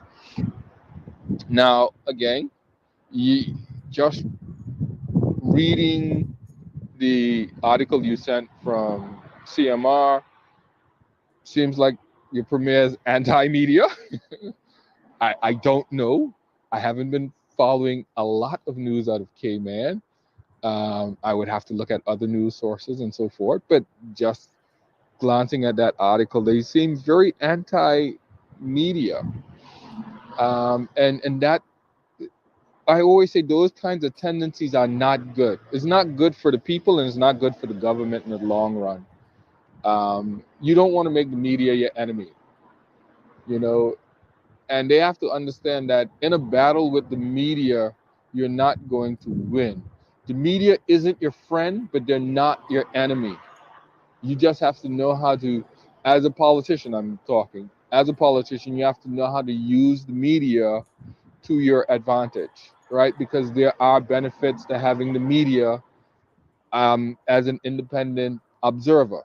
There are lots of benefits, right? It's essentially third-party validation for a lot of your initiatives. So you don't want to say, let's only have government media. Why? Because people are suspicious of public media. I mean, I could go on and on and on, but I think you get the gist. And so I'm interested to see how this plays out. I haven't listened to all of what you said. All right, I'm folks, trying to get ready at the same time, multitasking. Let me just, but I just listened to. Yeah, that was me getting ready this morning in the shower. Folks, tune in tomorrow morning, 7:30 p.m. We will certainly continue the conversation then. Thank you for tuning in to another episode of The Cold Hard Truth on Bobo 89.1 FM.